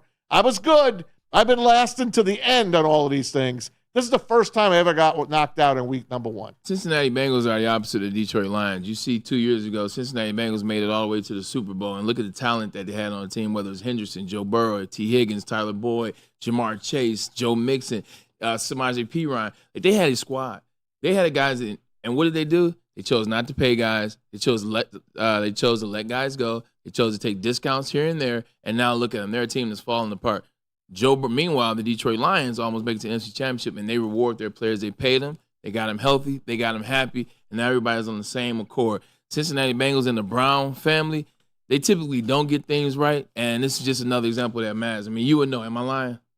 The Brown family doesn't get right. The dysfunction in Cincinnati was just a little bit too much for me to believe in them this week. I do believe in personalities. You better dye that hair back. And not only that, but forget about Joe Burrow. Okay, coming back from an injury. Zach. Forget about Jamar Chase. About the coach coming back. What about the mess that was T. Higgins for the better part of the entire summer? I mean, like, the Bengals are just complete. And it kind of makes me revisit. I think I had them in the playoffs. You do. So we all do. Like, it makes me question that. You know, the dysfunction. When you are a dysfunctional organization, talent can only take you so far. I'm not sure Zach, what's his name? Zach Johnson? The coach. Zach, what's his name? Zach Brown? Zach Taylor. Zach Taylor. Not sure Zach Taylor. You lose one more of these, and thing can get south real quick. That's already south. I had him on the hot seat. Yeah. Thing can get south real quick. You want to know who's on the hot seat? Brian Dable. Oh, Giants got throttled at home on their 100-year anniversary uniforms. Vikings didn't look that bad. They look like a mix of the Montreal Canadiens and Michigan Wolverines, and the Vikings just laughed at them. 28-6 the final. 2 touchdowns from Sam Darnold. One from Daniel Jones. Just to the other team. Yeah. Another pick 6 for Daniel Jones. Oh, you ready for this, Maz? Ryan, did you hear this one? Since he signed his contract, I saw that. 18 weeks ago, was it 18 months ago? He's got more pick 6s than he has touchdown passes. Yep. It's 3-2. Isn't that something? It's pathetic. It's pathetic. They've already given up. They already put out Giants have been eliminated from the postseason. Did you see that Giants fans waited for him to come out? Yeah. Walk to his car in the parking lot yesterday. Oh, that's tough. Just booing the hell out They of him. were burning his jersey in the parking lot. Lighter fluid. Just loading it up. Supposedly he's dating Kay Adams, so all things not bad for Daniel Jones. This is true, but if you know how their parking lot is set up, because it's literally the same. I was in the same stadium, MetLife, how it's set up, Ryan. Fans have easy access to the parking lot. Like, you have to walk out of the stadium. It's like a private tunnel to walk out of the stadium. But once you get to the curb, like, you're where the fans wait for autographs. You're on the road. You can walk over to the Izod Center. So when he says they booed him at the parking lot, they are at his car booing him. That place is not protected. Hey, Pittsburgh beat Atlanta on 6 field goals from Chris Boswell. 18-10. How? Justin Fields gets the win. How? How does Pittsburgh continue to find ways to win?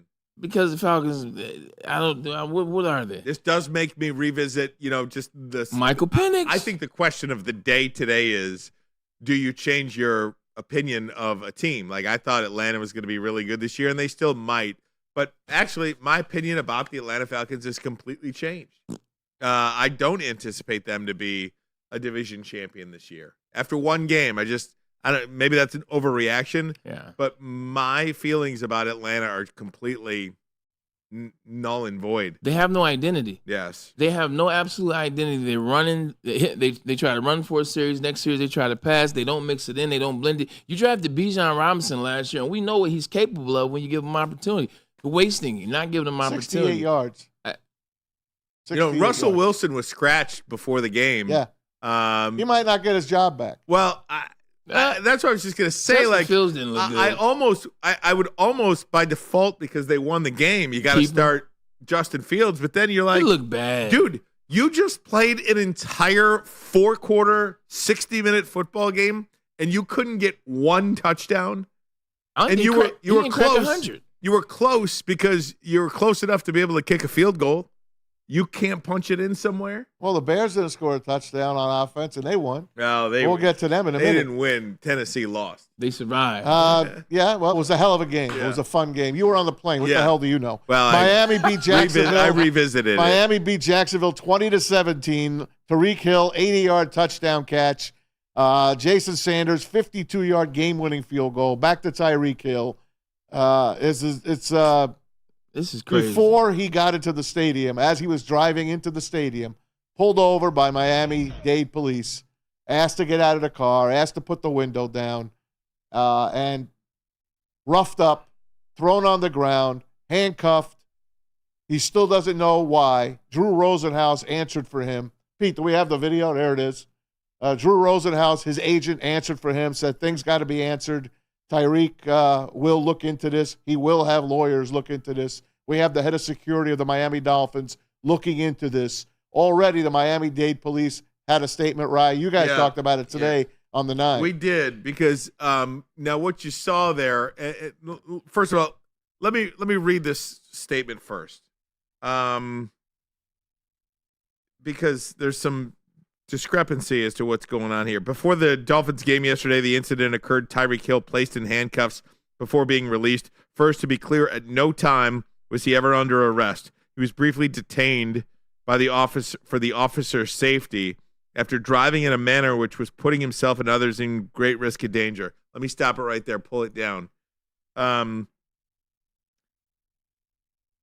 Just to say it bluntly, if it was me driving recklessly, speeding, I would not have been placed in handcuffs. That's just, when you see the video, it is completely unacceptable. I try to stay out of stuff like this. But there are two types of crimes in this world. Yeah. Those that you see and those that you don't see. And the ones you see have such an indelible effect on you. Because there was at one point, he's handcuffed behind the car, just up against the car. There's two other officers kind of holding him against the car. This is not that. This would let him to go to the ground. Yeah. And another officer comes up from behind and physically, I don't know if it was a knee or an elbow or a forearm or something, but forcibly comes up when he's not doing anything over here. Because you see him, he's just standing there against the car like this. So even if he says something, even if Tyreek Hill said something, it did not warrant that. And he should have said something. And that's why he was on the ground. After what you saw was the result of the cop coming in, which is completely unacceptable. The cop was put on administrative leave. But again, let me finish this thought here. Let me read this. Upon being stopped, Mr. Hill was not immediately cooperative with the officers on the scene, pursuant to the policy and their immediate safety, placed Mr. Hill in handcuffs. Mr. Hill, still uncooperative, refused to sit on the ground while he was therefore redirected to the ground. Situation was sorted out. He was issued 2 traffic citations and free to leave. We'd like to stress to the community that they use this opportunity to remember that it's always best to obey police commands first and complain later. While we are confident in the actions of the stop of Mr. Hill, as with any investigation, we will wait for all the facts to come out. It was reported that the police officer, I don't want to call him the arresting police officer because he wasn't arrested, was placed on administrative leave pending an investigation. And then you come out with this statement. It's just, that was upsetting to even see it. No place for that. And I think one of the differences now, and sorry to monopolize this time, go ahead, brother, please. One of the things about now, good cops don't like to see that. And that's where the video comes in here. That's where the video comes in, because the difference between now and years ago is that you can see it now, and good cops don't want to see that either. You're starting to talk about it, and I think that's progress. It's still unimaginable that for a speeding violation, he ended up in handcuffs with a knee in his back and on the ground like that, face down. Just not right. I'm sure he said to the guy, I'm a Dolphin. I'm on my way into the stadium to play. That should be the end of it. Man, he didn't even have to say it. And what he said, everyone in that uniform in that area on a Sunday at this time, they know who Tariq Hill is. Yep. He is very noticeable. They know what he's driving. He is a super dark-skinned individual that is super short, and he drives a vehicle that looks like this, and you know that. He's been in trouble in Miami before, so maybe there's something there in Florida. But Ryan called it. I don't need to dive deep into it. You saw what it was. This needs to stop. Hey, look, if the black-white angle or the racist angle is too much for you, it needs to stop with these a-hole cops trying to do this to individuals of note. This happened to Scotty Scheffler this year. Scotty Scheffler is white, but you know what he is? He's another athlete. He's another guy in the light. He's another guy that makes money. And they did something to him that he didn't deserve to happen at the time. And now here there is Tariq. And I believe that was in Florida as well. I think it was a Hispanic. That was in Georgia, I believe. That was in Georgia. Okay, not too far. It was in the South. Yeah. It was in the South. Wasn't he Hispanic descent? It has police nothing to officer? do. There's still racists down there. Yeah. Like, I lived in Miami. Like it doesn't seem like it would be because it's so diverse down there. It's a very racist, racist state. South Miami is no difference. Look, it is what it is. Stop trying to go extra and overboard. Right. It's just no need for it. Tyreek Hill said after the game, and I think this was really the thing that really got a lot of people, perhaps even people like me. You see his touchdown celebration? Yeah, I did. Even people like me talking about what happens if my name wasn't Tyreek Hill. What happens if I wasn't Tyreek Hill? He may not be here. That was really the thing that was Kentucky. That was Valhalla. Thanks, Dan. Excuse me. Appreciate that. But this is his touchdown celebration. Pete. Good one. So again, picture, I think it would have been irresponsible not to touch on that topic today. So we'll get back to football. Just wanted to get that. It was such a big thing. Yeah. If you had Tyreek Hill getting handcuffed on the way to the stadium for your NFL bingo cards yesterday, good for you. And scoring on an 80-yard touchdown pass. Right, good for you. But the Dolphins won the game. All right, let's move it on. Bills beat the Arizona Cardinals, but what a battle. 34-28. Arizona led most of this game. 4 touchdowns for Josh Allen. DJ Dallas for the Arizona Cardinals.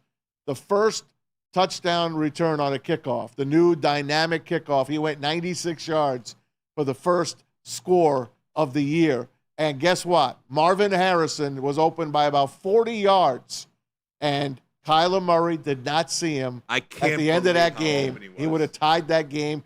And knowing the way Arizona plays, he probably would have went for 2 and won that game. They lost by 6. Yeah. Extra point wins it. Oh, yeah, you're right. There you go. Yeah, you watched that game. Look, we called it. We said the Cardinals are going to be a team to contend with this year. You saw it already. They should and could have and should have won that game. But come on, Collinsworth. 100%. Maz doesn't know the score. He's giving a score. But what I take on it is the other side. I look at the Buffalo Bills, man. Come on, you got to stay on top of these things, man. No, you missed it. You said they would have went for 2. Oh, yeah. And I'm just kidding. Collinsworth. You just Collinsworth. That's great. But this is the thing. Look, I think we were right and wrong about somebody in the situation. I think we were wrong about Josh Allen. Look, Josh Allen played like Superman. Like when he's played, we've seen him play like this. They've won games. He's been amazing. He was there for them. But the problem is he did everything. They needed him to do everything. They needed him to run like he did 3 years ago when he was younger. They needed to pass the ball down the field. They needed him to take over and make plays. This isn't sustainable. Because outside of Josh Allen, who else on that team really did something to make plays or did something to dominate that game on the offensive side? Go ahead, what are you about like? Sorry, dude. Oh, go ahead. I'm laughing because I just glanced down at our record for the picks. Oh yeah, they're bad. Pathetic. It was a wacky week though. If it was just the 3 of us, Braylon will be leading with 2 wins. Sorry, Brad. Oh no, you're good. I didn't mean to derail. No, you're absolutely good. I don't think Buffalo is going to be able to sustain this as a team. They should have lost that game. But Josh Allen is damn good. You gotta give him that. He is damn good. Baz, give me one more before I gotta get to All it. right. Houston knocked off Indy 29-27. C.J. Stroud, terrific again. Stephon Diggs, 2 touchdowns. Joe Mixon, 159 yards on the ground and a touchdown. You know who misses Joe Mixon? Yeah, Cincinnati Bengals. You know the Colts have lost 11 straight home openers on opening day? And that's something. 11 straight. The Colts lose. But A-Rich, man. Anthony Richardson, he's all right, huh? Pretty Anthony darn good, Richardson, man. he's all right. The way he runs isn't sustainable. Like, the way in which he runs isn't sustainable. 3 touchdowns. True, but what I'm saying is he runs like a fullback. Like, Lamar Jackson runs and runs, but he takes a lot of hits is all I'm going to say. All right, guys, I got to get a break. When we come back, should we dip our toe into the college football games this weekend? Nope. I still got to talk about the Bears. Good. We'll talk about the Bears and Jim Harbaugh. There you go. I almost started crying this week when I saw his post-game celebration in the locker room yesterday.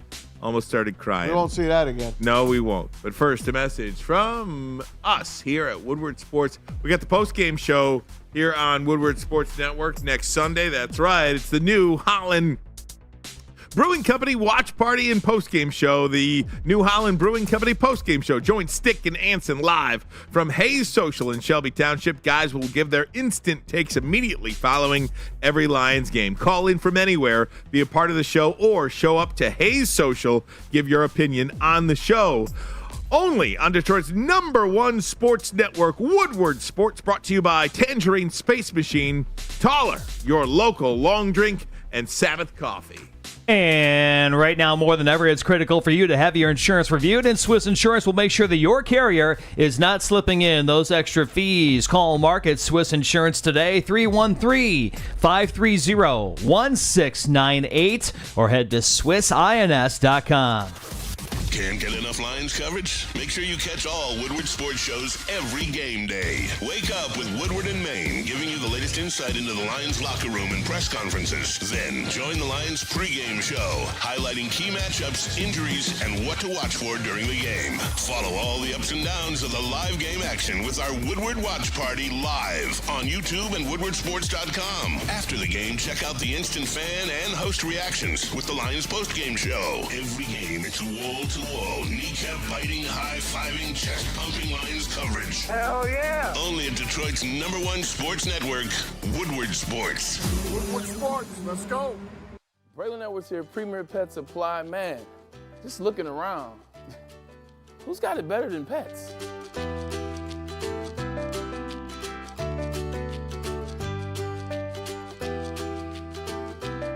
Come on, a baby stroller for Coda?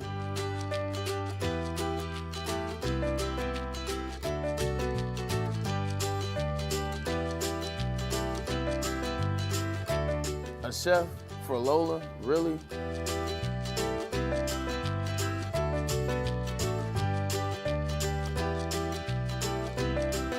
You don't have to tell me who the real boss here is. Who's got it better than pets? Nobody, especially here at Premier Pet Supply. For over 30 years and more than 13 locations, Premier Pet Supply has everything that your pet can dream of, and guess what? It's all under one roof. Premier Pet Supply, family owned, operated, and proud to call Metro Detroit home. Check out PremierPetSupply.com or scan the QR code today. Who's got it better than pets? Nobody! A network for the city, by the city. Woodward Sports is Detroit Sports. Oh, let me just say, I love Planet Fitness. Trying out Planet Fitness and dang, they got lots of equipment. Not me getting a Planet Fitness membership just for the 24-hour perk. Listen, the PF Black Card is worth every penny for this hydro massage. I'm a new man. Did y'all know that the PF app has workouts you can do at home? Cheapest therapy I can find is Planet Fitness. All the benefits, all for less. Planet Fitness, big fitness energy for all. Love Woodward Sports? Love wearing clothes? Then you should be wearing Woodward Sports clothes. Check out our full line of merch at woodwardsports.com. Just click on Shop. We have all your favorite designs, like Dan Campbell kneecaps, Woodward Golf, and of course, our own logoed out merchandise. Men, women, infants, kids, all love Woodward Sports. Impress your friends. Impress your boss. Impress your dog. Buy Woodward Sports merch today. The countdown to kickoff is here. Your Detroit Lions are ready for another season of grit. Woodward Sports is your #1 destination for all breaking news and Lions coverage. We are Detroit's #1 sports network. We are Woodward Sports. Want to know where the best pregame Lions party will be on September 15th? You can join us at Detroit's own very second best bar, located at 42 Watson Street, for the ultimate fan experience. Enjoy some smooth Tullamore Dew Irish whiskey while catching the Woodward Sports pregame show with Neil Rule, Sean Blegian, and myself. Only at the second best bar. You can come get some. Ryan. All right, gang, and let me tell you about KDK Law, dealing with divorce, child custody, visitation, other family law issues. Kevin and Catherine at KDK Law in Birmingham will have your back. 10-plus years of experience, 24/7 availability. Scan the QR code above my head right now, or you can call 248-971-0476, 248-971-0476. Hey, and if you don't need that number today, put it in your phone anyway. You might never know when you're going to need it. Say Woodward Sports sent you. KDK will pay your filing fee. KDK Law, they've got your back. All right, Maz, let's continue on. Go around the NFL. Ryan Ermanni, Braylon Edwards, Tom Mazaway. All right, we'll try to get them all in for you. The Bears spotted Tennessee a 17-0 lead. They come back and win 24-17 without an offensive touchdown. They had a pick six. It was ugly. Will Levis literally, as he was being sacked, just chucked the ball up underhand, and the Bears took it in. They also blocked the punt, and they scored on that as well. And you know what? The kid, Caleb Williams, he didn't do great. He didn't do bad. He didn't make any mistakes. He basically chilled out. He did get sacked for a 20-yard loss early in that game, but they got the win. And it's the first win in a long time since David Carr for an opening day starter to get a win. #1 pick. Yeah, sure. Tennessee Titans, Will Levis, he's not it. Like, at the end of the day, Don't count him out yet. I'm not trying to hate. I saw enough. Will Levis isn't it. He doesn't know how to really run the offense. The offense that they run, they try to protect him. Like, he just had gotten in space a lot of times. He just looked unsure of himself making throws. He made one throw in the end zone that was good. But other than that, I don't think it's sustainable. I don't think they have anybody else, and I don't think they can get up high enough to get a quarterback. So the project in Will Levis, I know it's week 1. I don't think it's going to work. With Caleb, didn't look the best, but at the same time, it's week 1. You figure it out. I just don't think he's efficient right now. Like, I think that's what you see, like, in terms of, like, the little, like, the big plays he makes. A lot of the efficiency errors, man. Like, he missed some throws in there, and he was running and trying to figure things out. It's game 1, but a lot of those throws he should be able to make as #1 overall quarterback. But once again, it's week 1. Keenan Allen tweaked an ankle, and Roma Dunze. That was shocking. Roma Dunze had a knee injury. Hopefully, he's going to be okay as they move on. How about New Orleans? 47-10, they beat Carolina. 3 touchdowns for David Carr, 200 yards. That's a hell of an effort by the New Orleans Saints. The Chargers beat Vegas 22-10. J.K. Dobbins has been reborn under Jim Harbaugh. 135 yards and a touchdown. Jim Harbaugh later, sorry, Rye, in the victorious Chargers locker room. I just want to say, on behalf of all the newcomers to the Chargers, myself and everybody else, on behalf of them, I just want you to know, we're the lucky ones.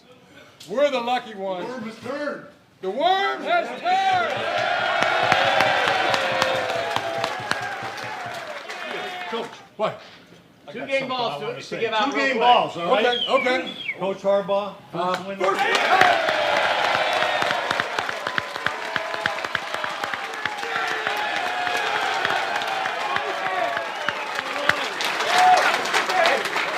Joel, where's Steve? Where are you?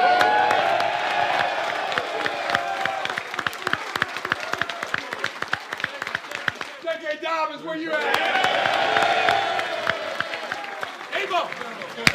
Steve, that's his ball. What do you got? That's his ball. I'm going to get that back. Ceremonial game ball. Look, O-line, you blocked incredible for me, man. I couldn't do it without you. Quarterback, not without you. All of y'all defense, y'all held it down in the first half. We were keep it real. We can't leave y'all hanging like that. You know what I'm saying? We got to do better for y'all. We will. We're gonna keep stacking. We're gonna keep getting better each and every day. Let's move on to the next week now. Right Now we got a lot of work to do. We got a lot of work to do now, and you can't get more work done. You won't make as much progress in the entire season as you will from week 1 to week 2. I'm telling you, this is the week to attack.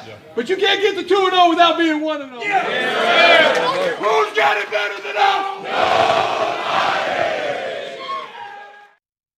Oh. Before we nurse Ryan's wounds over there as he's looking at his former head coach of the Michigan Wolverines, Jim Harbaugh, national championship coach, 2023 team, have success in his opening day appearance with the Los Angeles Chargers. I told you that corny stuff, man. Like, remember how the players were talking about him and they were like, oh, it's kind of, I don't know, it's kind of quirky and kind of corny. I saw it live in person with the San Francisco 49ers. Guys were saying the same thing. Patrick Willis, Navarro Bowman, they were saying it during training camp. They were saying it during the preseason. But when you start winning, you start to buy into it. So now you see them at the end, nobody's got it better than us. Those are the same guys that say this was a little corny early on, and now they're buying into it. When you win, all the other stuff goes out the window.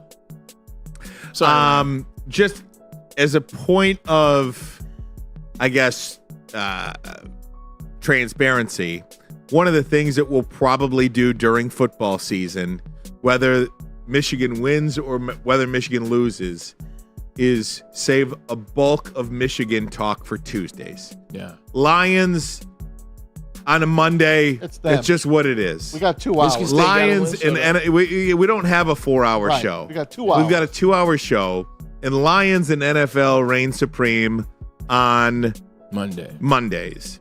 Bulk of the college football discussion will be on Tuesdays, just so you guys know. We're not trying to deliberately avoid it.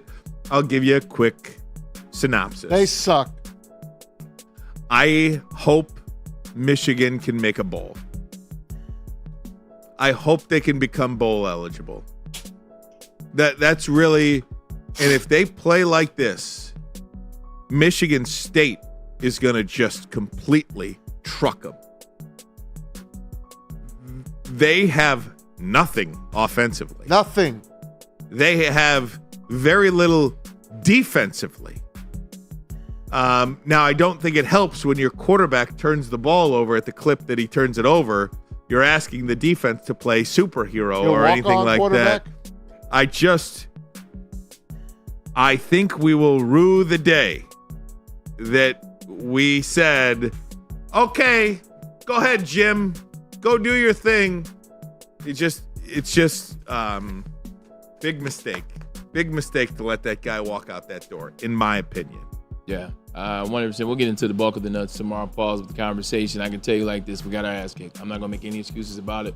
Went there, we got our butts whooped. Never let anybody come into your house and make you feel like that. You just knew Michigan was inferior that day. So hats off to Texas. They got the wins, and hey, their fans were very nice. Good too. 100%. Their fans were very nice. I got a chance to hang out with Cooper Manning the night before, father of Archman, so got to talk some Texas talk. Oh, a little Cooper Manning action. Cooper Manning is funny. He's cool, man, isn't he? So I met him during Pro Bowl, but his father and my father Archie played for the Oilers. Of course. So 100%. So my dad and Archie go back. Cooper knows my dad. Good friends. First person he asked about. He didn't care about me. He said, "Where's Stan? How's Stan doing?" No kidding. But it was a lot of fun. Hung out with Coop. Hung out with Derek Jeter.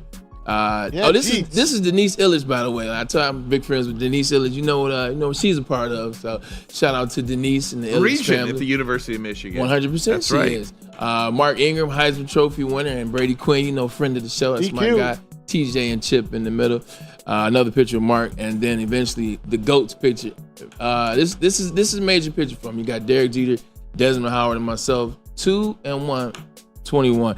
But you know what, Ryan, we'll talk about? You got to pay to play. Like that's the message I took out of that Texas game. You have to pay to play. I think with Jim Harbaugh, he was a destination. Parents wanted the kids to go there. The kids wanted to go play for Jim and Big Blue. Now that he's gone, you got to put the money up. Texas squad, man, their third string receiver makes $425,000 a year. Jeez. This isn't NIL deals like once you get to college, we'll get you a deal. This is in your living room. Hey, look, $425. What do I sign? This is a third string receiver. Number one string receiver makes $725. Jeez. So in this day and age, when we laughed about Ohio State, 13.5 million, this is just ridiculous. This is just how you're going to have to win now. You are going to have to get the boosters to go in those living rooms and open those checkbooks, because you're not winning on the dream that, oh, go blue and this is how we did it. Jim Harbaugh will be the last of that identity that is Michigan smash mouth football. You're going to have to pay to play, because you won't be able to keep up with Georgia, Alabama, Ohio State, and whoever else wants to jump on this bandwagon spending money. You're going to have to. Quinn Ewers is the real deal. Yeah, he makes $6 million a year, by the way. $6 million? 6. So he'll basically take a loss going to the NFL in the first Almost. year. Almost. Who's the Arch is making 3 and he's on the bench. What team is going to be salivating to get Quinn Ewers? Carolina. Wow. Yeah, and Bryce Young it's crazy. Sucks. I have to come off it. It's terrible. Wow. He's just too small. But Quinn Ewers looks so in control and so at ease. The way he stepped up, the way he just And Michigan's defense, I mean, Michigan may not be good, Maz. Right. The defense is. He broke their spirit, though, early. 100%. Yep. But this is a good defense with really good players. Yeah. Will Johnson, you Yep. look at that defensive line, and he had his way. Shoot it. Don't get me started. Listen, it didn't matter. If Texas put up 3 field goals, they were going to win 9-0. They were. I know Michigan got 12. Yeah. They wouldn't have scored if Texas didn't let it them was score. a late garbage touchdown. Right, it's garbage. And Michigan, you're lucky if they can get a couple of field goals at this rate. I told you doubt. 4 was You're lucky. 4 was the ceiling for me. Boy, was I like I'll just own it, man. One of the worst predictions of my existence in life was thinking that Michigan was going to be good this year. Yeah. You don't know until you see it. Yeah. But my goodness. Seeing bad. is believing. Yeah, quick. Now, how my bad? opinion changed quick. How bad is Orgy that he can't get on the field? I tweeted that the other night. I saw that. He must be so incompetent. That's the question. And Jaden Davis too. You know what I mean? Yeah. Honestly, yes. You've got these Take the freshmen red shirt starting off all and let over. him play. He must stink. Also, too, how good is his offensive coordinator? Because at the end of the day, like I got some inside information about the Alex Orji deal and him and their relationship. Let's just say it's not the best. He doesn't put Alex Orji in the best situation. But how good is the offensive coordinator? He has no rhythm. He has not gotten this team in rhythm. You knew what this team was, and you knew what you were going to have to lean I got to toward. go to Sharon on that. 100%. You know what I mean? Who's your offensive coordinator? Because he does not know what he's doing right now. Yeah. And they were not in a hurry. They were taking the huddles, and they were taking the clock down on like 3 seconds before they snapped the ball. Where was the hurry-up offense? Where was anything on that? That was a disgusting game. I wanted to leave in the first quarter. More on I that. left at halftime. More on that Good for coming you. up tomorrow, guys. We'll talk more on Michigan tomorrow. Monday Night Football tonight. San Francisco, a 3.5-point favorite at home against the New York Jets. Aaron Rodgers, first start since September 11th of last season. You know what happened against the Bills. Went down on play number 3 with the Achilles injury. Kirk Cousins came back from it. Played for the Falcons. Didn't play great, but he came back. Here's your chance to see if Aaron Rodgers and those New York Jets can stand up to a team like the 49ers. My favorite team as a player and my favorite team growing up, the 49ers and the Jets going at it. Look, man, I heard what people said about the dysfunction of the 49ers, and they have a lot of dysfunction. Brandon Ayuk just pretty much signed or got back to camp the other day. So that is going for them, but they still got a bunch of guys that can go, man. I watched this game. I think the 49ers win. I'm curious to see the Aaron Rodgers and the Jets Me too. tonight. I wish I could watch it. Just go back. You hear me? Yeah. I wish I could watch it. You can't watch it. I wish I could watch it. You can't watch? I'm going to have to use gosh. Pete's pirate site to watch the freaking game tonight because DirecTV and Disney can't get along. So I got to suffer. I'll send you the link. But it shows Thank you. but I got ESPN, but I have it on Hulu, I think. Hulu Live. I'll be able to watch that. Wow. I hope Totally forgot about Yeah, that. I think you're fine. Because Hulu Live and Disney, it's Yeah, I the think same you're package. fine. So yeah. I have ESPN Plus, and I'm not sure if I can watch a live event. They I was always able give to, you the games you don't care about. I was able to one time last Saturday night, 2 Saturdays ago, and then it went dark on me after that. So I don't know what the hell I'm going to do tonight. Wow, I'm pissed. Maz. That's I'm crazy. really, really pissed. That's crazy. I may send you the password. I'm gonna just get my password. Thanks, buddy. My Hulu Live. I sent it to you. You Thanks. can use it. Yeah, curious to get a look at Aaron Rodgers. Aaron Rodgers. There's tonight. a lot of talk. Yeah. A lot of stuff have gone on. Breece Hall. Let's see. Let's see what these Jets have, man. They're I'm going with the Jets. They're gonna be on TV 7 times. Yeah. Just pray that they're at least a good watch. Right. Pray that they're a good watch. I'm going with the Jets. You know who's a good watch? The Dallas freaking Cowboys. Oh yeah, they are. We didn't hit that game. No. They just blew out the Cleveland Browns, who had no shot. Deshaun Watson sacked 6 times. Dak Wow. Prescott, big contract. We'll talk more about it tomorrow. He showed up. Even Zeke looked good yesterday against Cleveland. What happened to the Browns? And Deshaun Watson is a disaster. Terrible, man. Hey, your boy might come out and play, Ryan. Yep. Famous Jameis. Look at that. Come on, Jameis. Eat a W.